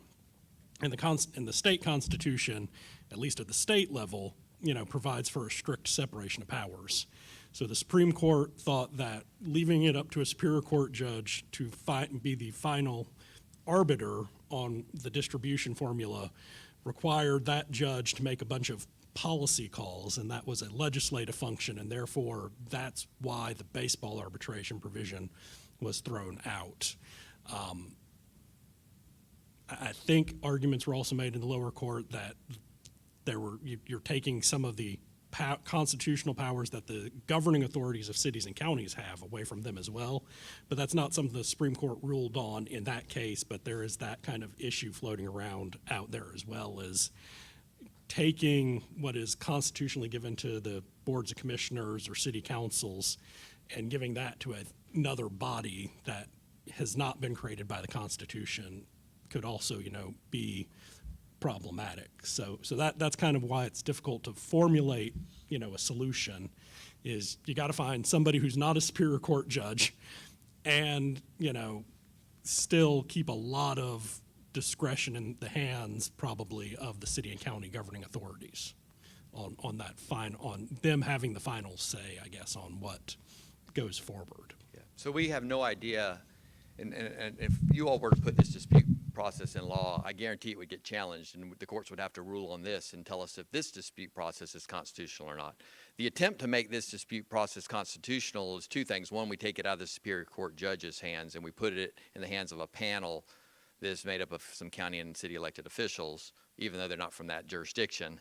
And then the second thing we did to try to make it constitutional is to make it a non-binding arbitration. So they issue a decision like arbitration, but that decision is not binding. The county and city officials still have to make the decision whether they adopt the decision of the panel or not. But that being said, it is somewhat coercive, right? Because if you don't adopt it, there's going to be some incentives for you to adopt it, right? And penalties if you don't adopt it. So the carrot or stick approach. And so I guess that would be the question for the courts. If the dispute process, if you all were to put this dispute process in law, it's going to get challenged, and the courts are going to have to say, well, is it really still in the discretion of the county and city governing authorities to make this decision, or have you made it so coercive that they really have no choice but to adopt it because they can't afford to lose the money? Or that's going to be the kind of the conversation I think you're going to have in the courts over this, and we don't know what the answer to that is. But again, I'm just telling you what we're talking about. This is our attempt to try to make what was clearly unconstitutional in the former baseball arbitration, to try to make it constitutional. Now, the other way to do it, and Jim and I have talked about this too, is again, open up the Constitution and put it in the Constitution. Then you can make it binding arbitration if you put it in the Constitution. But that would be another big hurdle to get over to try to put something like that in the Constitution. So I mentioned the original formula. The third one is a formula that would just give everybody the same percentage off their tax bill. I've got some slides on that. That's the original formula. This is a sort of to give everybody the same percentage off their tax bills. This is just an example. So what you see over here, that column there is how they're currently splitting the loss. So the county's getting 82% of it, and City A gets 14%, and you see on down the list. But to make it to actually give everybody 26% off their bill, because right now, unincorporated residents and city residents are getting 23% off their county bill, 23.52. City A gives their residents 33% off, City B gives them 62% off, City C gives them 87% off, and City D gives them 77% off. And those are probably the smaller cities, obviously. So you can see that depending on where you live, you get a different amount of tax relief. But if you want to give everybody 26% off their total tax bill, that's the county and the city bill combined. So if you live inside the city, it's the combination of the two. Then you're going to have to readjust the numbers. But there's a way to do that. You all could legislatively say, we're just going to give everybody the same percent off your bill. We don't care if you live in unincorporated area or in city A, B, C, or D. But that would be a significant change in revenue between counties and cities if you were to go that route. And I guarantee everybody would run their numbers, and the people that are going to lose money are not going to like that formula. And then the last one I'll throw out there would be the HDRG grant formula that you're already using, right? You used it this year. The reason this one's different is it's not a percentage off the bill. It's a flat dollar amount off your bill. Remember the governor said, I'm going to give everybody $500 off their property tax bill. Well, $500 off my $200,000 property is going to be a much higher percentage than $500 off my $1 million property, right? But in the eyes of equity, some people may think that's fair, right? Okay, we don't really care what your property's valued at. We're just going to give everybody the same dollar amount off. And the way HDRG is calculated, remember, it's $18,000 worth of value. That's what HDRG was done this year. You could set it at any number, but this year was $18,000 of value times the millage rates, county, city, and school millage rates, to get you that roughly $500. But if you look at your own bill, you'll see that your HDRG grant is not $500. It's something close. It's either below that. I think mine was $440. Some people probably it's over $500. It depends on your millage rates. The higher your millage rates are, the more HDRG grant credit you're going to get dollar-wise. But it's still going to be roughly close to the same amount for everybody. But you remember that was the Ways and Means chairman wanted to do this statewide. Now, I'm not suggesting we do this statewide because then you'd have to suck all the money up into a state pot. But you could at least do it at the county level. So within a particular county, you could take the sales tax that comes from that county and share it with all the taxpayers based on the HDRG grant formula that the General Assembly's already created. So all these things I'm talking about are things that are currently in law. This is not plowing new ground. These are things that already exist. We're just saying maybe you could use one of the things that already exist that you're already doing as a way of splitting lost. And by the way, ACCG doesn't support any of those formulas I mentioned. I haven't run any of that by my policy council. What I'm trying to do is give the committee thinking through, do you all want us to improve the process or try to come to some agreement on a formula? But we can't do both. And so I would hope between, say, now and your next meeting in Spalding County, we could get some feedback. When I say we, me and Jim Thornton from GMA, we could get some feedback from you all, because we're going to have our subcommittee get together again before the Spalding County meeting. But which way do you want us to go? Do you want us to keep going down the road we're going down, which is just make the current process better? Or do you really want us to take a stab at creating some kind of a formula that we can get consensus on? I'll be up front with you. Us getting consensus on a formula, at least in Jim's eyes and my eyes, is near to impossible. Like, we think we're going to win, we probably can win the lottery if we can do that. But we will try. But at the end of the day, it's going to be tough because our members look at it not from necessarily what's equitable from the taxpayer's point of view. They look at it from what's equitable for me as a county government or city government. And nobody wants to lose money in their budget, right? So any formula we throw out there, every county and city is going to run the numbers, and they're going to make the decision about how they feel about it based on how it affects them personally. And that's the problem with the formula. Y'all have any questions? We've got some other presenters I want to bring up to talk about their local situations and how they dealt with loss negotiations at their local level. But that's the general presentation. Be happy to answer any questions that you have. Sure, go ahead. So, agree with your assessments. I have one question about the first recommendation, or the improving the process Yes. recommendation, and tying it more closely to the service delivery strategy. And I have a concern, and I'm just registering the concern. Sure. Is, I think in Chatham County, where we had what I would describe as an exciting loss negotiation, our service delivery process was not exciting. It was driven by data, it was driven by service, it was staff-led. When it got to, the manager level and then the commission and the city council level, very easy to approve those, because we had those, kind of politics taken out of that process, and it was based on service delivery and what was the best strategy for us to serve our residents jointly as county governments. And so just registering the concern that the closer we tie that process in with a political process, we're going to seep in some of that gamesmanship, perhaps. In both. In both. Well, one of the reasons, again, 2 separate negotiations just done in the same calendar year. You could do one negotiation, finish it, and then do the other. So do one for 6 months, do the other. You could do them both simultaneously. That's up to you all. But one of the things that, not only do you have the same elected officials negotiating on both agreements, but we do envision there to be some trade-offs. We do envision that maybe there's a double taxation issue that comes up in SCS, or a service. We no longer want to provide this service in the county. Let's give it to the city, or vice versa. Let's take a city service and let the county do it countywide. But there could be some trade-off in revenues, because SDS is about the cost side of your budget, right? The expenditure side of your budget, where loss is more about the revenue side of your budget. So if you do both of them sort of in the same year, you could get into some of those negotiations and trade-off. Okay, I'll help fix some things over here in SDS, but you need to give me a little more money on lost. And you can have that conversation if you're doing them in the same calendar year. If you're doing them, say, 8 years apart, that conversation is probably not going to happen. Or if it did happen, it's going to be forgotten, and you've got a different set of players in the room. It's going to make it really hard. So yeah, we understand that doing both negotiations in the same year could be problematic for some people, but we feel like again, the benefits outweigh the cons in getting them both done, and then not having to worry about either one of them for 10 years. So you get them knocked out, and you're good for another 10 years, and then you do them again. Well, we did ours in the same year. They just weren't tied together necessarily. Oh, so that's what we're suggesting then. You did it exactly what, we're not suggesting you do them in a single negotiation. It's still 2 separate negotiations, and you can handle those negotiations however you want. So, because you still have to sign 2 different agreements. The SDS agreement goes to DCA, as you know.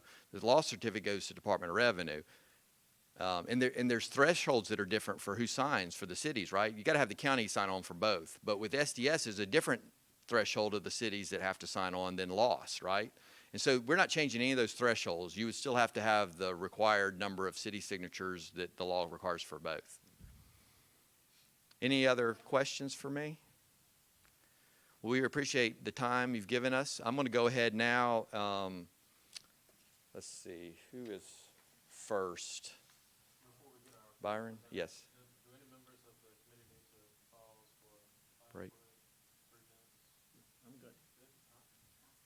So Byron, if you'll come on up. Byron's from Greene County. Byron's the county manager for Greene County. If you don't know anything about Greene County, how many of y'all, raise your hand if you've been to Reynolds Plantation? Been to the Ritz? That's his county. So obviously he's got kind of a wealthy enclave there around the lake in his county, which is good for his tax base. But it probably gave him a little more money to fight over too in their loss negotiations. So I'm going to let Byron kind of talk a little bit about his experience with their loss negotiations. Thanks, Byron. Thank you, Clint. Thanks to the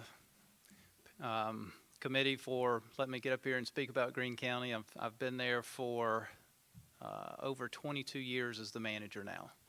So I actually started working there in May of 1997, not as manager, but then became manager. And so this is my this most recent loss negotiations was my 3rd bite at the apple. So I've been through 3. Any horror story that you have heard, they're real. I can assure you of that. Trying to learn through each of the 2 former experiences, I approached this one a little differently. I wanted to put purely analytical data, verifiable, accurate data. And so I probably prepared for close to a year leading up to it. None of the cities were. I've got 5 cities in the county. None of them were preparing. I was using the data and crunching the data based on GeoMa's perspective and ACCG's perspective. I wasn't trying to bias it towards counties. I was trying to get all the data so that everybody, when we sat down, we steered away from the emotion. That was my goal, was to steer away from the emotion. I gave a 28-page report to all 5 cities ahead of the first meeting in January of 22. And then we sat down and went through it in the first meeting. Gave the lost history, some of the same stuff that Clint and Dante went through, the history, the local history of collections.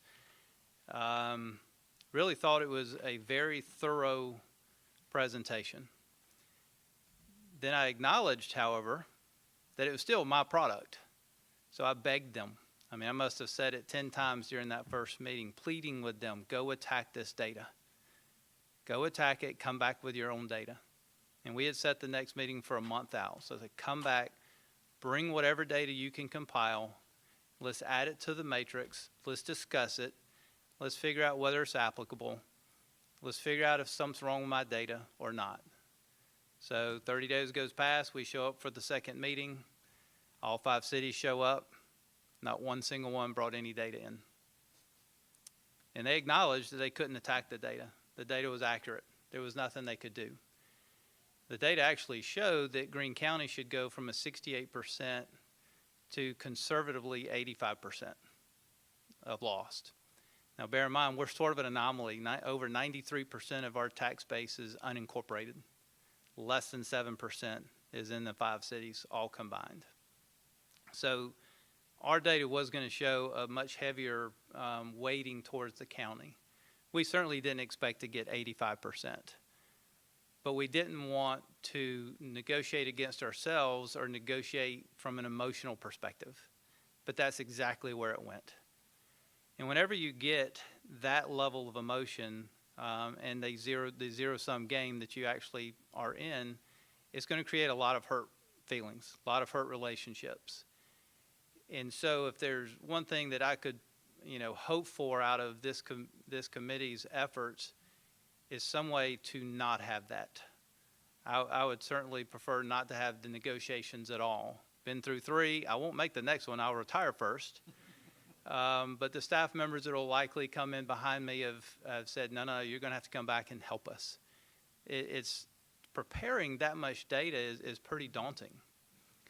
And not all the staff members, particularly in my county, we are a small rural county. Even though we have Lake Oconee, we're still small and rural, so we don't have very deep staff. So they know that when it comes up again, they're going to need some help. For whether or not I actually help in the next one, who knows? But I think it was the thing that made it more difficult for me every time we deal with this is you're dealing with new electeds, whether it's on the county side or the city side, or most likely both.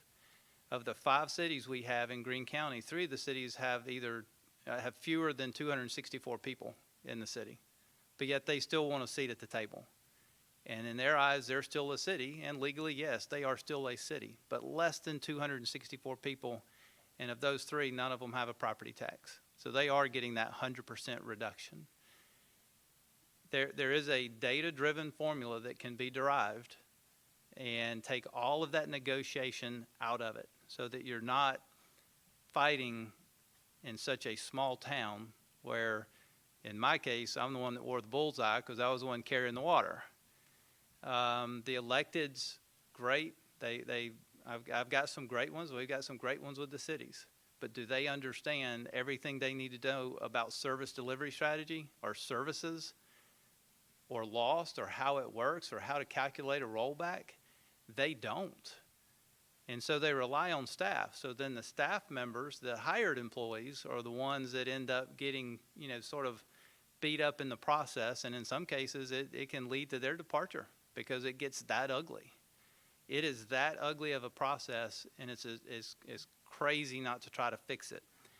when you have a city consultant, after we went through more and more meetings all throughout the year trying to get an agreement, it's that one of the cities, the county seat, finally hired a consultant. That consultant came in and put together a bunch of data. I knew him. His data was incorrect. I mean, just mathematically incorrect in many cases. But he had also represented some counties. So here you've got a law statute that can be argued so fundamentally different by the same consultant depending on whether he's representing a county or representing a city. That should tell you all something. That should tell you something. I mean, fundamentally different perspectives. I mean, complete paradoxical argument if I'm on the city side as to when I was on the county side. And we actually used that in our discussions. Hated to attack the credibility of somebody I knew, but I had to.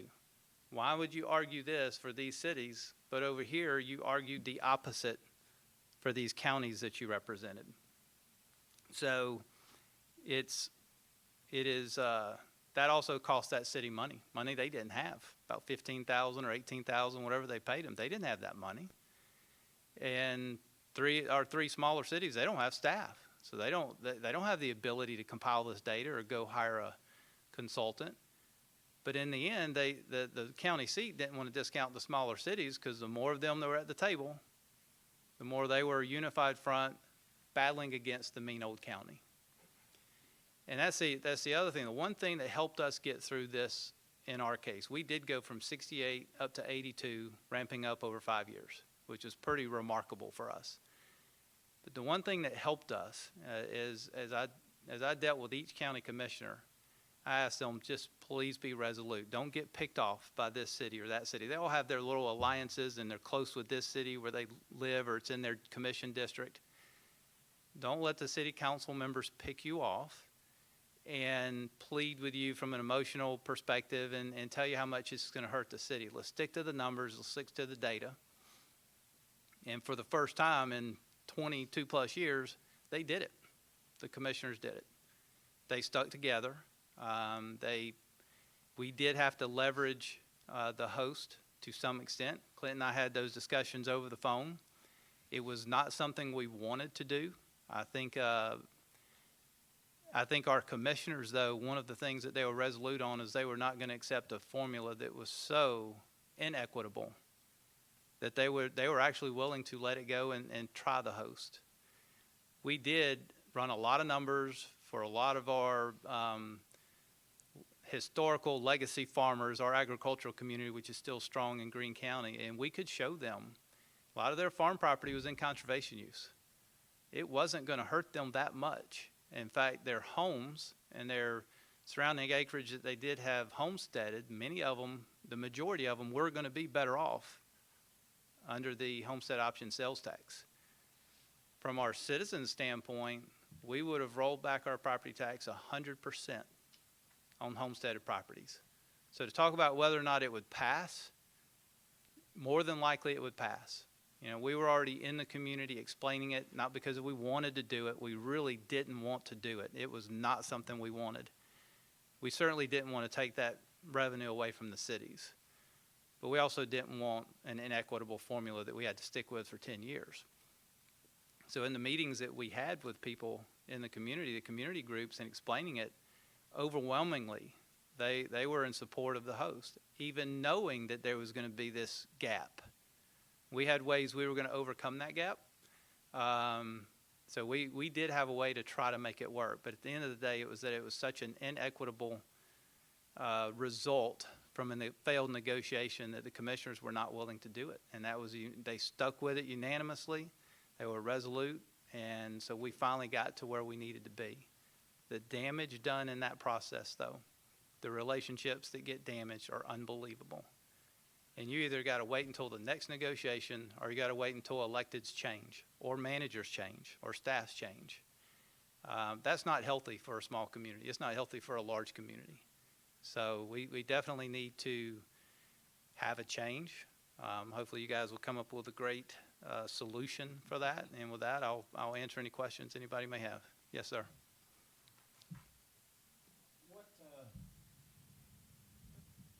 What changed in your county that it would go from, would you say 67% to 85% by data? Was that changes in the county, or are you saying that was poor negotiations in years past? So mostly it was a failed or a poor negotiation 10 years ago, and I was a part of that. The longer you stay, maybe a little more credibility you get.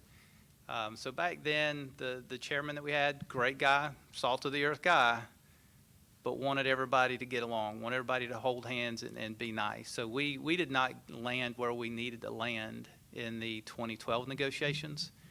So we really needed to make up some room. But again, if you think about our tax base, 93% is unincorporated. Our business district is not inside the city. The hard part about that, though, is the cities wouldn't acknowledge that. But with the Ritz-Carlton and how much money it generates, Lake Oconee Village with the Publix and all of the merchant shops around it, our business district is not inside any of our cities. So we are an anomaly to an extent. But because of any of the analytical data you use, all based on the 8 criteria, some of the criteria were not necessarily applicable. But to the extent that we could compile data on all 8 criteria, we did. And again, it was all verifiable, accurate data. It showed that in some cases we should be 92 or 98%. I put a chart together that aggregated all of the different data sets that were relevant to the 8 criteria and weighted them all the same and came up with 85.22%. If you had it to do over again with the relationships that were damaged, would you do it all over again the same way? I would. There's no way around it. Again, 3 times, all 3 times you had the damaged relationships. It didn't matter what approach I used. I can sit there at the end of the day and know that our data was right. The cities acknowledged our data was right. And that's who I am. I am data driven. I am, financially driven. So if I can show it and if people don't like it, I'm okay with that. I don't have to get elected. The electeds might want to do it different, but I don't think they would. I think they're happy with where we landed. Yes, sir. Really admire the approach that you've taken. What pieces of verifiable? Let me interject 1 second, Mr. Manager. Could you pull the microphone closer to you? Yes. Our awesome press team, they're streaming Got this. it. Great. Just a lot of respect for the approach you took on your negotiations. What were the pieces of data that you felt, if you could give an example of the verifiable data that you used in your report? Yeah, so the largest one was, of course, the property tax base. So we have 9 special districts in the county that we're able to dissect the data for those 9 districts. They're fire districts. We have a recreation special district. We have a library special district. Those are countywide. We have a few others, but being able to look at that data and show that, for example, around Reynolds, 65% of our tax base is in that tiny little area. I mean, it's less than 1/10 of the county, geographically speaking, but yet it represents 65% of the tax base. When you then add to that the neighboring fire district, which is the low rent side of the lake where I live, you're adding another 15%. So 2 fire districts, less than 20% of the geographic area of the county is 80% of the tax base. The cities can't fathom that because they're always used to historically being that's where all the commerce took place. They can't fathom that, and they're disconnected with that. That data was helpful, but for purposes of loss, just the unincorporated versus the incorporated tax base was one of the huge metrics. Obviously, population is a huge metric. I calculated it based on GeoMa's preferred method, but I also calculated it based on, obviously, what we would prefer to use to get credit for the entire county. And I had both data sets in there and used them both in the aggregated data, just trying to be fair. Beyond that, in terms of sales tax, we can't guess. I didn't want to use any numbers that we couldn't guess on. We know from our hotel motel tax and what comes in through the Ritz-Carlton, we had a good idea of how much sales tax is generated just from the Ritz-Carlton. That morphs the sales tax collected in the rest of the county. It really does. So we showed those numbers, showed that data, but we didn't rely on that data because it wasn't verifiable. So even though we had some information in the package, we didn't put that in aggregated data because we couldn't prove it. Trying to think of the others, I know that the property tax was the biggest and the population was probably the second biggest. Thank you. Yep. Any other questions? Just a question as it relates to, you have a large unincorporated area that remains unincorporated that you provide your services to. Yes, sir. All right, and your cities have a much smaller share of what is incorporated. I guess my question would be, what happens when annexation comes into play and those cities start growing or annexing into the unincorporated areas? I mean, would that change, or would it be the way it is in Greene County for the foreseeable future? So if I understand the question, I mean, obviously, the county seat is growing. The other 4 cities have not done any annexation other than one little small part on one city in 20 years. Greensboro does continue to grow. We encourage them to grow. We encourage Greensboro to be healthy. If Greensboro is healthy, it helps us. As they grow, then as their population grows or as their tax base grows, obviously that would change those data sets in 10 years. And we would have to factor that in. I'm certainly would not be hypocritical and include it now and then not include it in 10 years if I'm involved at all. But it'll help them, and we encourage them to try to have good, healthy growth, quality growth, because it will certainly help them with their sales tax percentages in the future. I think last question would be, you put together a great data set, and one thing that I know members of this committee that serve in the General Assembly, when we come back the second Monday in January, it's 40 days, and it's a gauntlet to get through a lot of bills in 40 days, and sine die, sometimes you're reading a blurb and voting. Would there be any help to have some periodic review periods within that 10-year period to bring both governments together to discuss growth and changes that may be occurring to help prepare for that next 10-year negotiation? So it's not, we're cramming 10 years of change in a small subset of a window from July, got to get it done by 12/31 or it goes away, because information does take time to digest. I mean, just look at the General Assembly, it takes us 2 years. Yep. So it would be helpful. I think, knowledge is key. Education, being informed is key. And so I wouldn't want to, again, I would favor a formula in statute so there are no negotiations. So, we said that up front. But if you are going to have to negotiate, then periodic reviews to just talk about the status, not negotiate, but just the status to try to educate. Only downside to that is some of those electeds that are there on those periodic reviews may not be there in 2032 when it comes up again. So you may have lost some traction, but it would be helpful. Again, I mentioned that the electeds have a lot to learn. They're certainly sipping from a fire hose, and there's no way that they can know everything they need to know in that time when lost hits. So any upfront, I beg my commissioners when they go to ACCG's conferences to take this class or that class. I'm not sure they do. But we need to do a better job, I think, ACCG and GOMA, in making sure their electeds fully understand this stuff. Well, maybe it's not at the elected level, but maybe it's a staff review. The staff in government tend to outpace most of us. I'm looking at Stuart. I'm like, Stuart, did you write any of this into laws?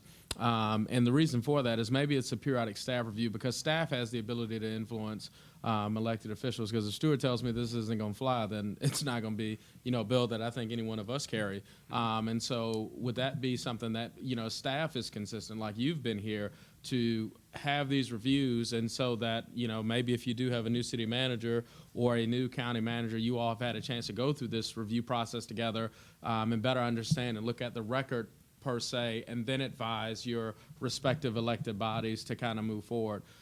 So that way they understand that, this is, the recommendation from staff. This is what we've been meeting to understand and do, and here's how things are changing and how we can kind of get to that compromise in preparation for the next, 10-year loss negotiation. I would love to see a formula possibly as well, but like any good thing in statute, somebody will come to Stewart and, there'll be a carve out of, the formula, and then it, doesn't work because we've just carved it out so much. It would be healthy. I mean, what you're speaking of would be healthy, and I'm sure that already occurs organically in some places anyway. For our part, it does not. I mean, we actually tried to have meetings with all the mayors on a monthly basis, and it was just a same thing as the loss negotiating was. It's always a handout. Can you do this for me? Can you do that for me? And so our chairman said, that's not what we're here for. We're here to talk about and collaborate on things, not just you come in here with your list of things you want us to do for you. So those meetings fell apart. But at the staff level, some of it does already occur, and I'm sure in other jurisdictions it occurs a lot more frequently than it does in Greene County, but it does occur to some level now. No others? All right. Thank you.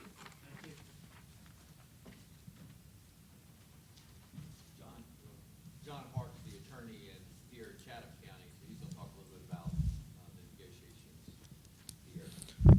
And I do want to recognize, as John comes up, we do have our chairman of our county commission, Chairman Ellis, was here with us. He just stepped out. I missed him. We have Commissioner Pat Farrell and Commissioner Helen Stone, all representing Chatham County, that were here with us, and I want to acknowledge them being a good politician. So as we talk about service delivery, just a shameless plug, Commissioner Farrell and that SSD is a pretty good subject about just getting rid of that, right? Well, because of loss, because of the huge, financial inequity to that group of people, to find some solution, since there hasn't been one currently that the commission could affect. There's no question that our way of having a general budget M&O and SSD complicates what you try to do in the negotiations. And I think Jay will agree with me that the negotiations were brisk at the very least. But I've been through 3 of these, and thus far we have been consistent about it being brisk. So, and we got 7 municipalities that have 7 sets of needs. They usually tie up to each other, go after the county share, and then divide everything that's left amongst themselves. Generally, I'd say on population, there may be some variances there, but that's kind of what you're seeing. We've got one particular town that's growing very rapidly, and therefore, obviously, the city of Savannah has to pace itself against that town. They want them to give up. It's same old thing. Where's the money coming from? That's the bottom line. First of all, I commend you all for doing this, and I wish you all the luck in the world. I really do. I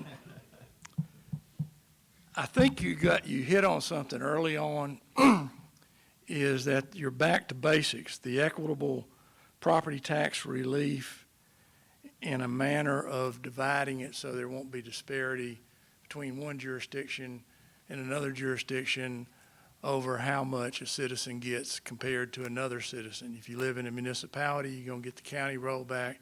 You're going to get the city rollback. If you live in the unincorporated county, you're going to get the county rollback. And that just in and of itself creates a disparity as between those. And then you get into the argument of what are we going to end up with in our share?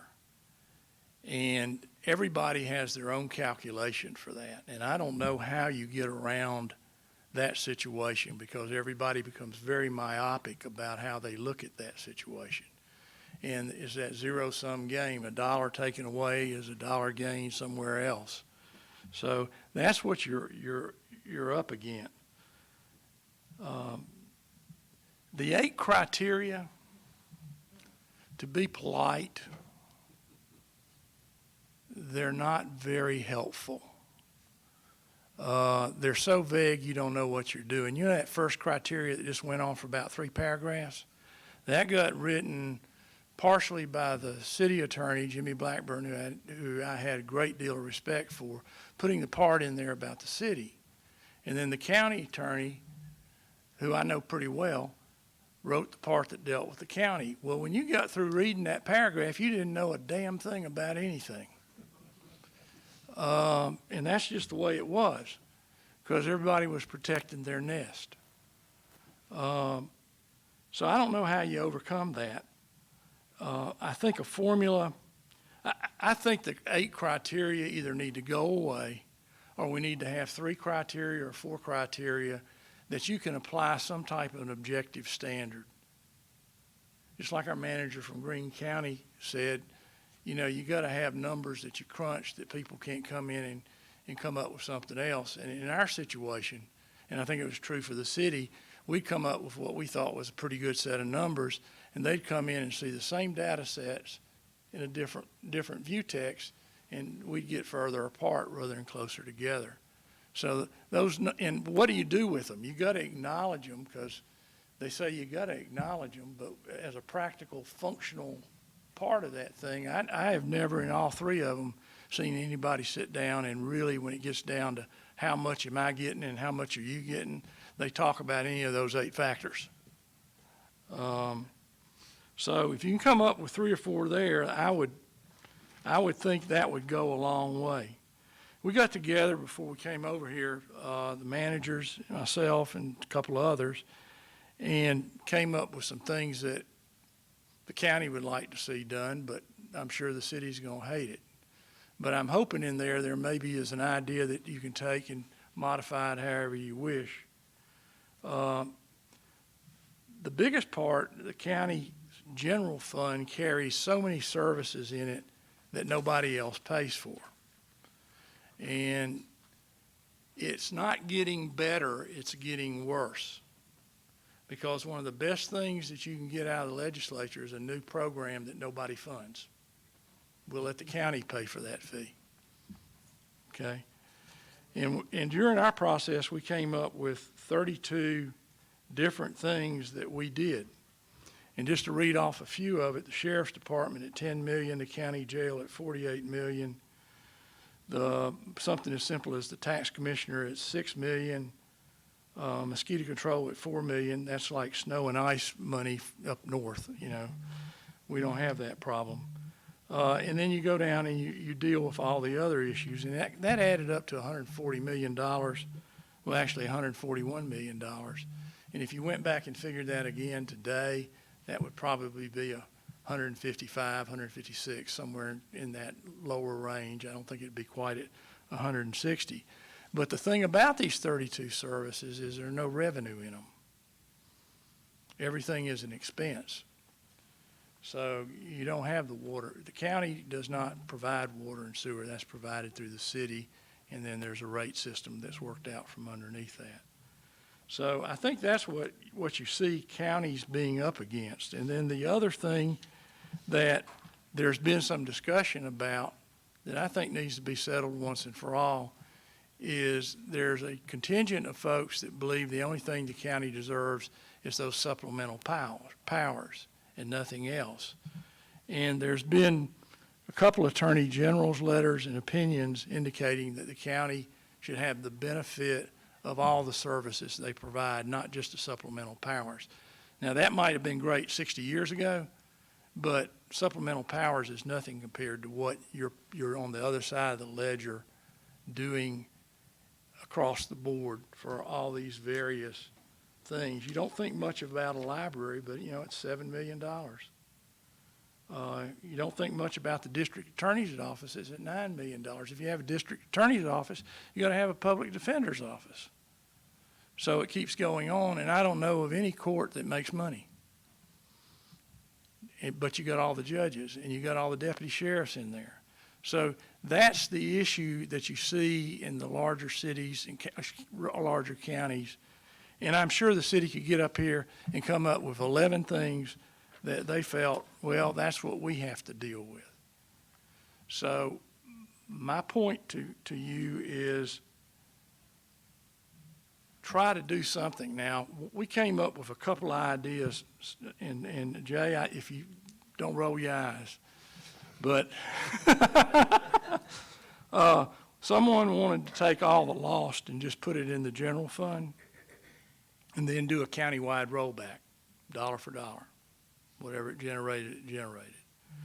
Now, that depends on whether your municipalities and your county is using all their money for ad valorem tax relief or whether they're using it to fund as revenue. And when you look yourself in the mirror, you got to answer that question, because there's really nothing inherently wrong with rolling back everything you make and lost among the various, and do it on population base. So that was one thought.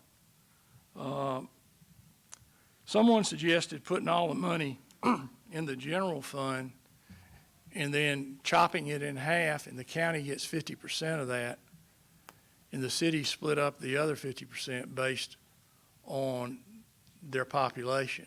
Now, if I was from the city, I don't know how I'd feel about that. And that number might change. It might be 60-40 or whatever. But that's the idea there.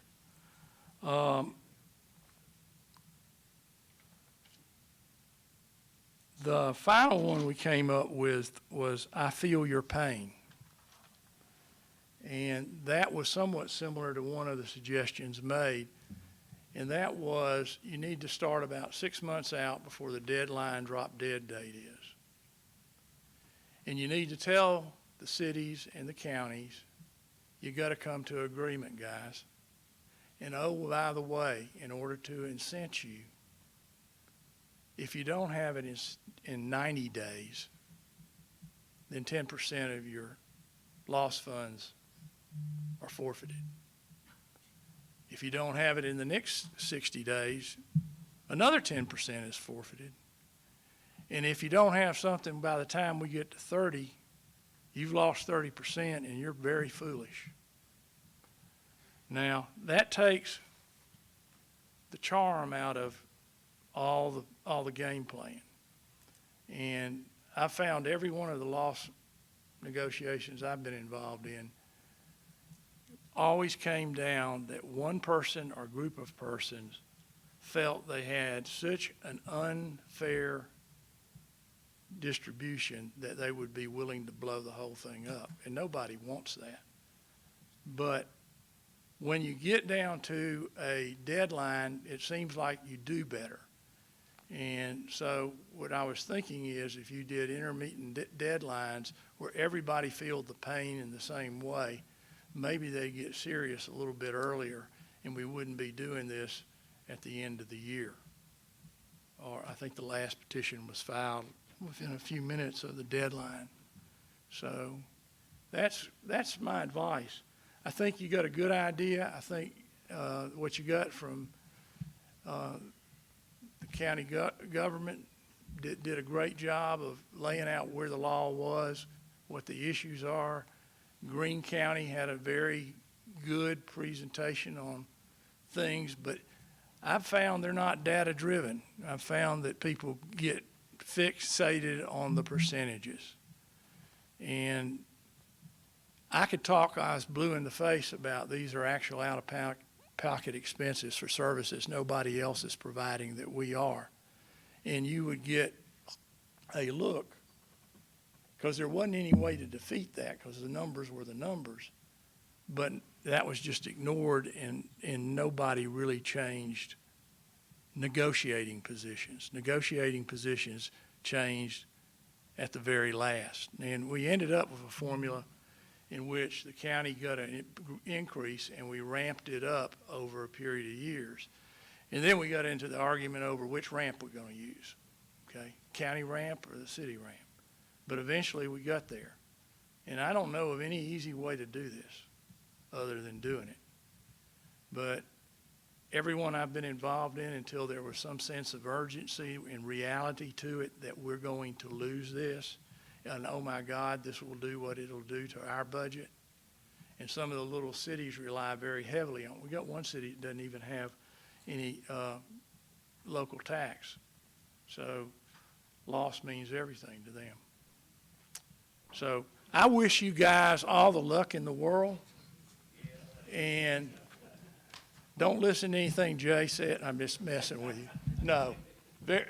I thought we had a brisk negotiations, but I don't think anybody ever got ugly about it. Now, behind the scenes, maybe people had hard feelings, but we've got too much going on in this community between the municipalities and the county that this is just one issue among many, and you got to move to the next issue.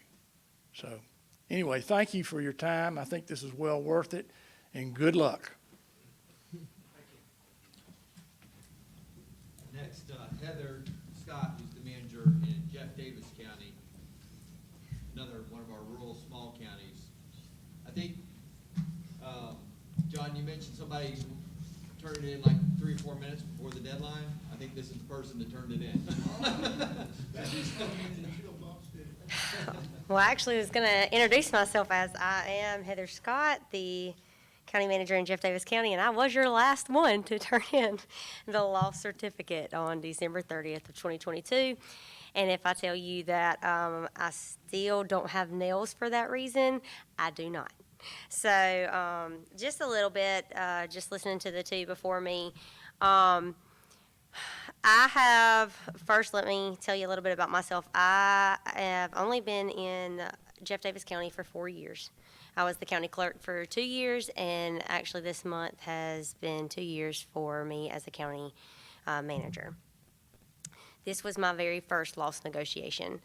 And with that, when I tell you I studied and I read some more and I asked questions, and I thank ACCG for every bit of every call and probably aggravation I was to them. They were, if one couldn't answer the question, they led me to another one that could. But with that being said, you know, the questions I asked, I had to go and take that to my board, and so that we could prepare the data that went along with what we had to get ready for. And yes, we were the last county to turn the certificate, but it wasn't because we didn't prepare. It wasn't because we didn't have ample time to get everything out there and the data out there and the mediations and the meetings and things like that with our cities, because there were times where we would schedule a meeting with the city and it wouldn't go through. You know, something would come up, or this would happen, or that would happen. And when they talked about negotiations being ugly, they're ugly.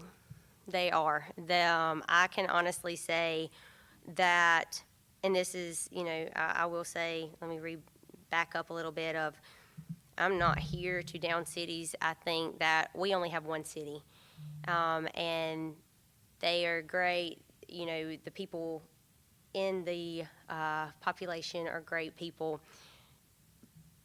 But again, negotiations are ugly.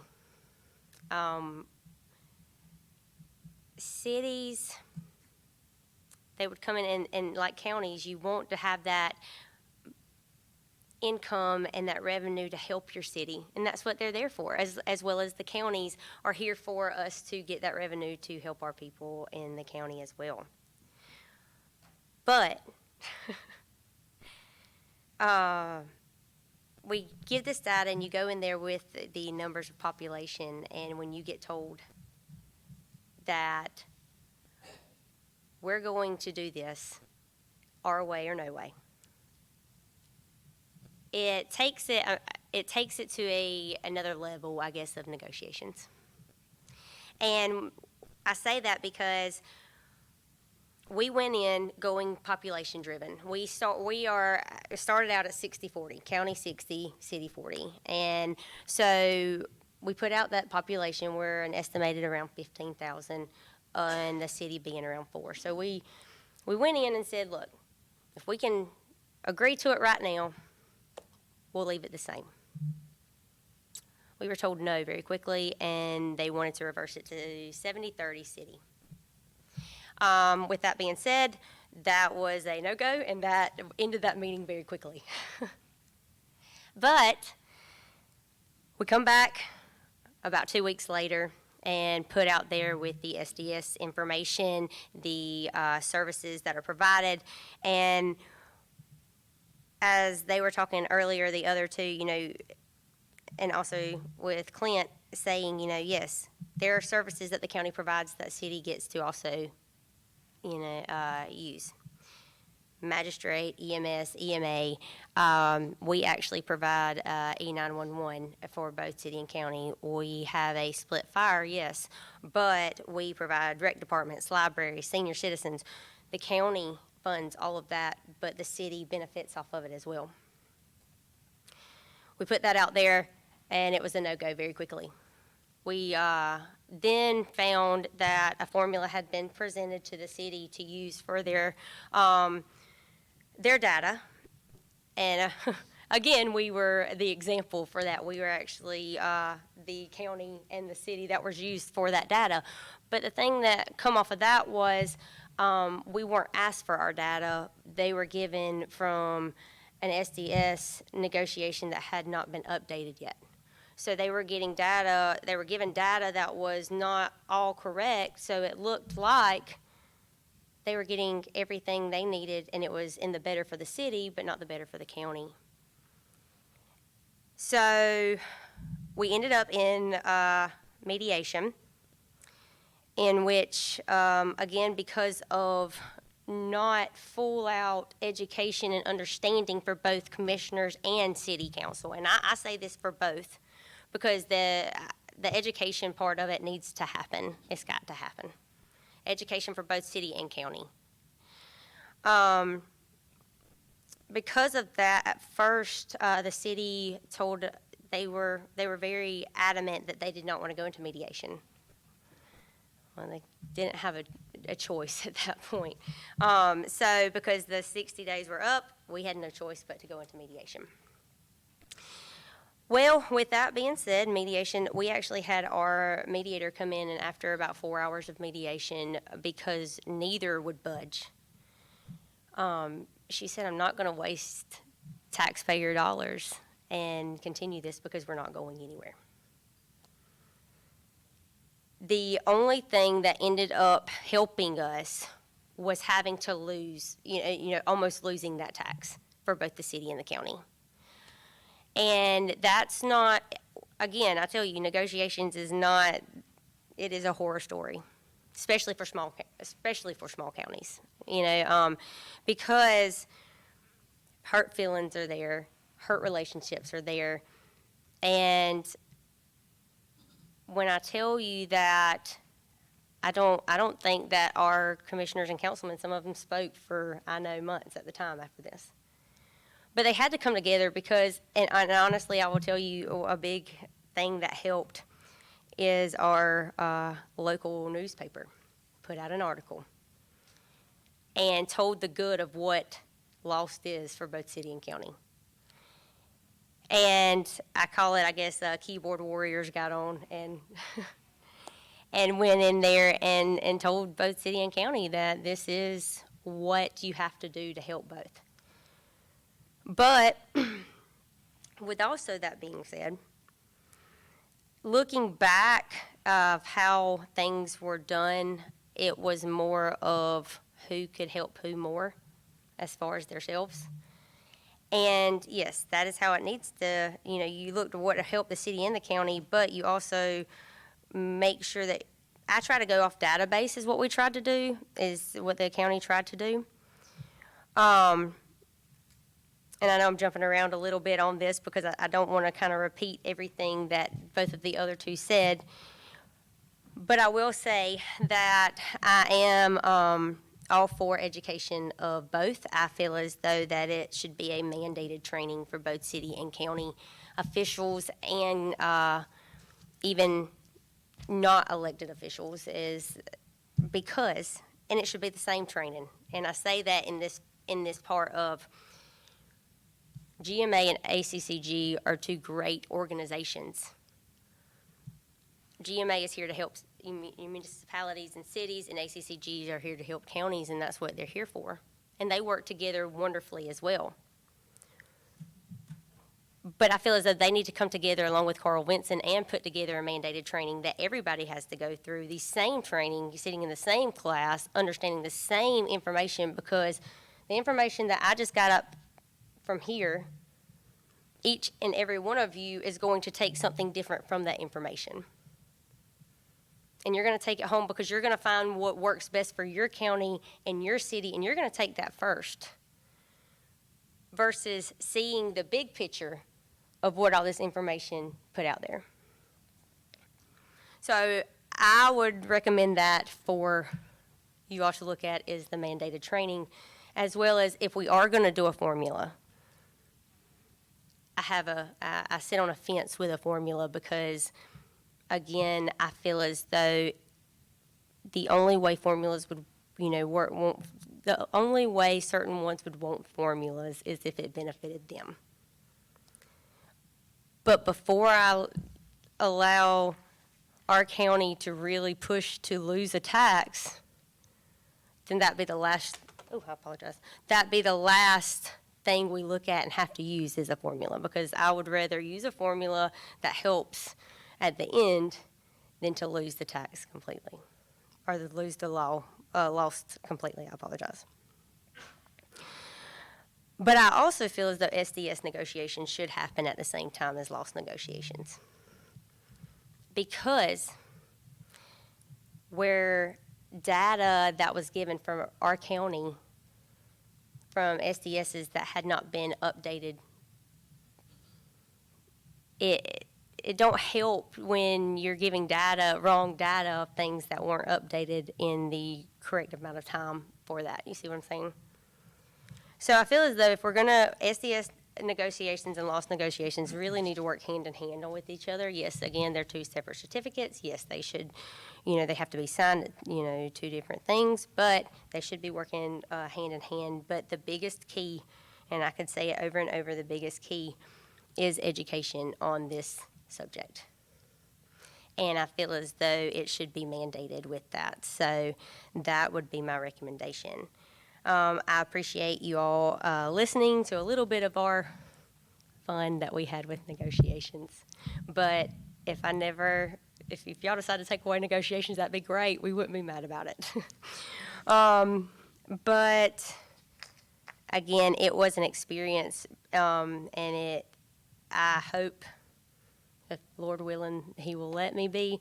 We'll go through another one in 10 years. But I really pose that you all will look into that and look into the education part of it and look into the way that will make it easier for counties and cities to really work together to do this. Is there any questions? Yes, I have one question for you. You talked about the newspaper putting out the pros and cons, and one of the things that I have observed in loss and the loss negotiations is they're done so without John and Jane Q. Public, and that the citizens don't have an opportunity to sit in and hear, and they're actually who hold all of us accountable, especially those of us that are elected.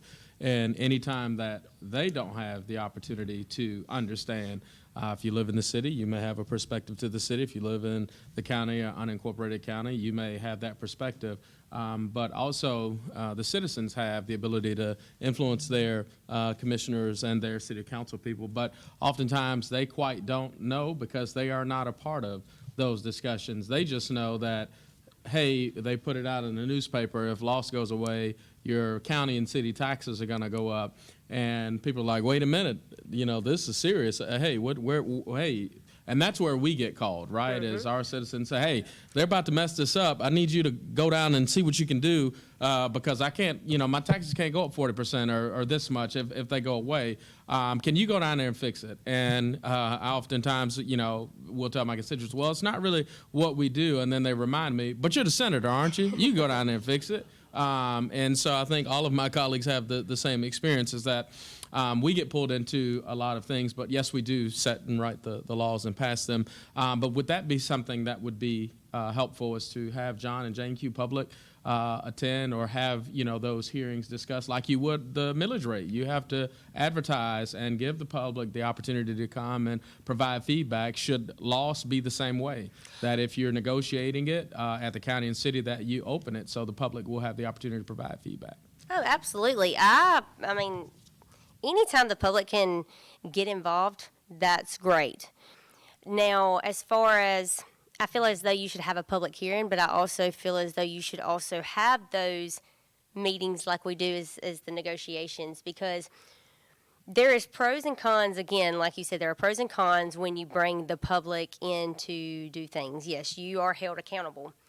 But then what happens when, let's use Facebook for an example, and I call it keyboard warriors because they won't come to your meetings and they won't address you in public, but they will make sure that they put all of your dirty laundry out on the comments of anything that they're not happy with. I feel as though that if somebody is not happy, they're going to put it on these, social media sites, and they're not going to come to your meetings. And I feel as though they should have an opportunity to ask the questions and understand loss, as well as I feel as though anybody else should be educated on. Because the thing with loss is the first thing that most people do is say, well, SPLOST did this. No, there are two different things. And that's what people do not understand, is there are different things, and they work in different ways to help every community.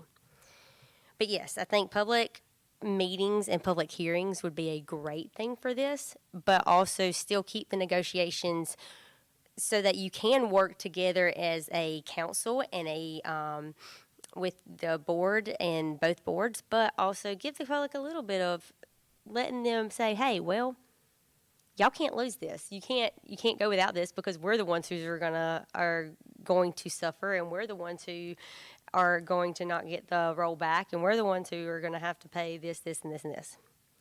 But I also want the public to also understand that commissioners and councilmen also have those taxes to pay. They also have, they're thinking that way as well. So they're thinking of themselves as well, as far as, yes, we can't lose this, but I also can't turn around and lose. What they were asking for from us is literally flip what happened. Because at the end of our day, all of this that we went through to the very last minute on December 30th of losing holidays and losing everything with family and things like that because they couldn't make a decision, guess where we ended up? 60-40 county and city. The exact same that they started with, that we could have just literally within 2 hours it been over.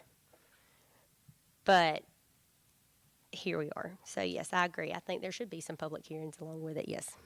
And with all the economic development, one of the things that I'm mindful of, and I'm going to throw Department of Revenue not under the bus, but one of the things that they experience is that the state of Georgia, with all of the economic development and the growth that we're seeing, we're going to have a growth in collections. So your 60% and your 40%, if you collect more, is different, and it's a different dollar amount. So are we talking percentages or just real dollars? And I think that's something that I have asked Department of Revenue, and he's in the back. It slipped me, but it'll come back in 5 seconds, about so that, Joshua, so that we can talk about percentages and collections. Like, are we talking dollars or percents? Because counties are talking and cities are talking dollars, but we're putting them in percents because we're also banking that maybe collections do go up, or maybe they stay the same and flat. But one of the things that I know for certain we're seeing is an increase in collections. Because we have more tourism, we have more people visiting, more people paying the tax, population is growing, so more people are paying the 1 cent tax. So what's the Chatham County, City of Savannah metrics? Whatever the percents are that they agree to, the collections are going to be higher based off what they initially forecasted. And so my concern is with new dollars, and ACCG, maybe you all can answer this, when you agree to the formulary, it's not based on real dollars, it's based on a percentage, right? What happens when those dollars increase? Because then when you have a growth in your sales tax and your dollar figures go up, that's what becomes the fight, is that we had a growth in the collection of this, and this percent, while it may be a percent, it's the dollars we're talking about, that we've seen this increase in dollars, and if we go below this percent, we won't get this dollar amount that we're looking for. It's not the percent, it's the dollars. So current law requires percentages. That's not us, that's the law says percentages, and that's what we file with DOR, because that's what's required. But you're absolutely right. Percentages mean something very different when you look at real dollars. And we have counties where the sales tax is growing 10, 20% a year. We've got others where it's flat, and maybe some where it's declining. So it's very different across our state. But, I think theoretically, when the loss law was first created, the General Assembly wanted it to be a dollar-for-dollar offset. So every new dollar in sales tax you got should be a dollar you eliminate in property tax. So over time, as sales tax grows, I think the theory is your property tax should be coming down at the same rate. So if you get a 20% growth in your sales tax, and you apply that extra 20% growth or that extra dollar amount in sales tax, you're given that dollar-for-dollar reduction in property tax. But as we know, in reality, that doesn't always happen. Well, and that's my concern, is I think each county and city could say we're actually probably not doing that. So what is the mechanism to kind of get us to that place where folks who live in counties and cities can see some type of rollback if collections exceed a certain threshold? What does that look like, or is that some kind of way to factor that in? Is that a formula? I don't know. I'm just putting it out for discussion amongst the committee because, as taxpayers, for example, we live in Savannah, Chatham County, and I have constituents who call me about this little college, small private college that's happened to be in Savannah, that's called the Savannah College of Art and Design, and they pay no property taxes. But they do have students, they do have folks. They do place a strain on infrastructure. They are in the city and they are absolutely in the county, but they don't pay necessarily a property tax. But what many of my constituents want to know is, well, we have to feel the burden of them not paying taxes. And they don't pay taxes on buildings because they're a nonprofit. And that is a question that has come up more and more. In fact, myself and Senator Dixon had this conversation about that as well. At some point, citizens who are taxpayers want us to find a medium to help them find some equity so that they're not feeling the brunt of that. And I don't know what that looks like. So maybe we can talk about that and answer that, and maybe that comes up in our next meeting. But I'm going to yield to the manager for the city of Savannah. Well, I think that the question about what comes first, the revenue or the rebate, is a really interesting one to pose. And then, Clint, in your example, as Senator and I were just talking about your example, yes, in theory, the property taxes should come down if revenues are increasing, if the cost of those services remain the same as well. But as the counties attested to and as cities will attest to, the cost of delivering those services increases as well, and it gets back to everything being a zero-sum game, whatever that sum is. In Savannah, Chatham County, we're very fortunate. Our sales tax numbers are growing. It made it much more easy for the municipalities to grow the county share of the lost revenue this year because of that growth, and so we both see a benefit. But as you said, there are other counties that aren't experiencing that type of revenue growth, and that might not always be true for Savannah, Chatham County as well. So it's a really interesting question about, I'm thinking about my own budget formulation processes where admittedly we look at sales tax as a revenue, and this is part of our budget and not necessarily a rebate that's applied at the back end, like the governor's rebate that was just applied, right? Of course, it's calculated that way and shown that way on tax bills, and this is how much is offset, but it's a really interesting concept to think about what's coming first, the revenue or the rebate. And I will say, looking at how small our county is, we do not have a lot of growth in our county. So the rollback, the biggest thing that I used with commissioners of making sure we could do everything possible not to lose it. And I will say the host was discussed towards the end. It was never threatened to our city, but it was discussed, especially when it got to the point of, I think we got told that we would just lose it, actually. They would let it lapse. And so that's when our county started actually just discussing that amongst ourselves. But the rollback is a huge thing for us because our county has rolled back for over 15 years now and taxes have not been raised.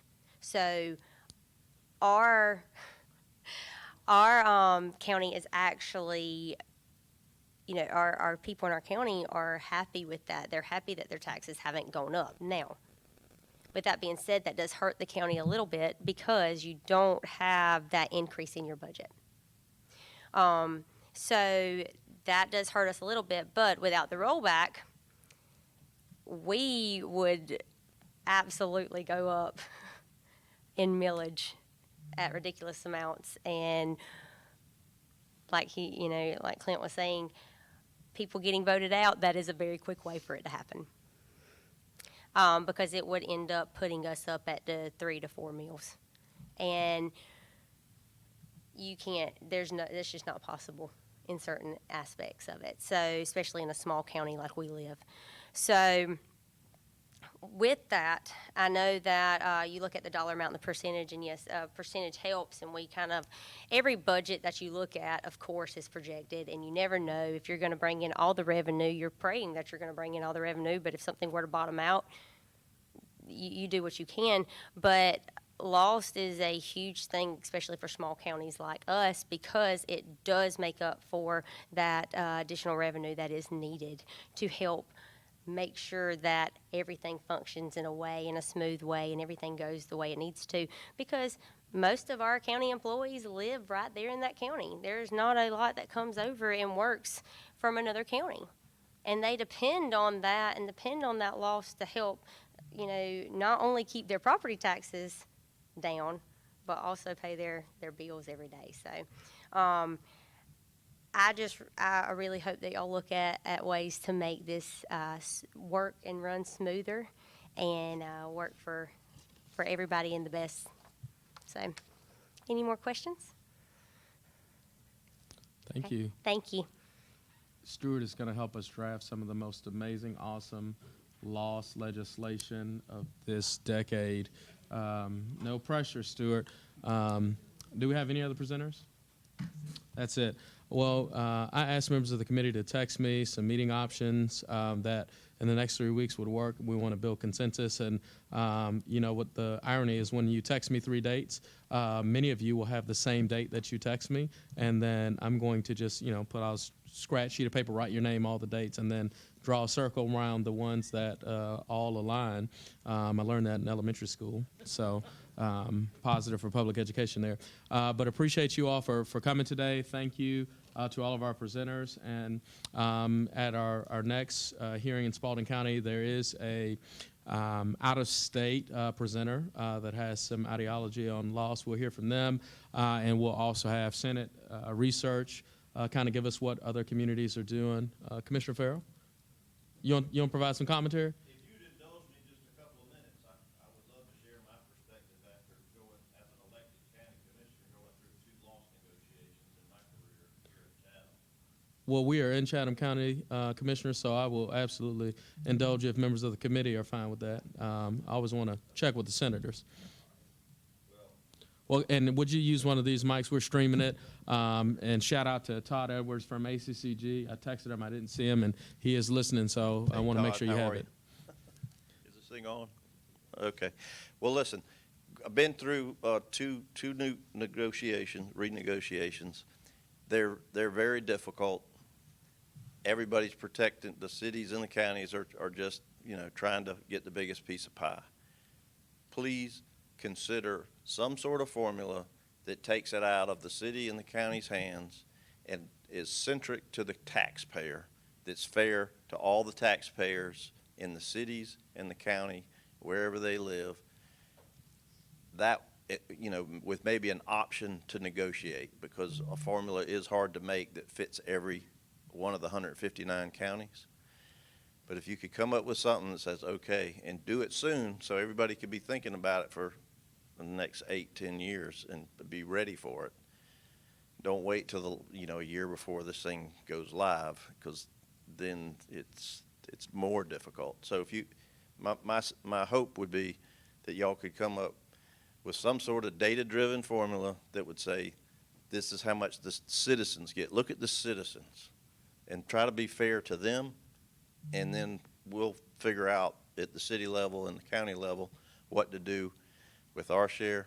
And if that formula is not perfect, give us the options to negotiate, where we don't have to get in this nosebleed fight every 10 years, because that's just what it comes down to.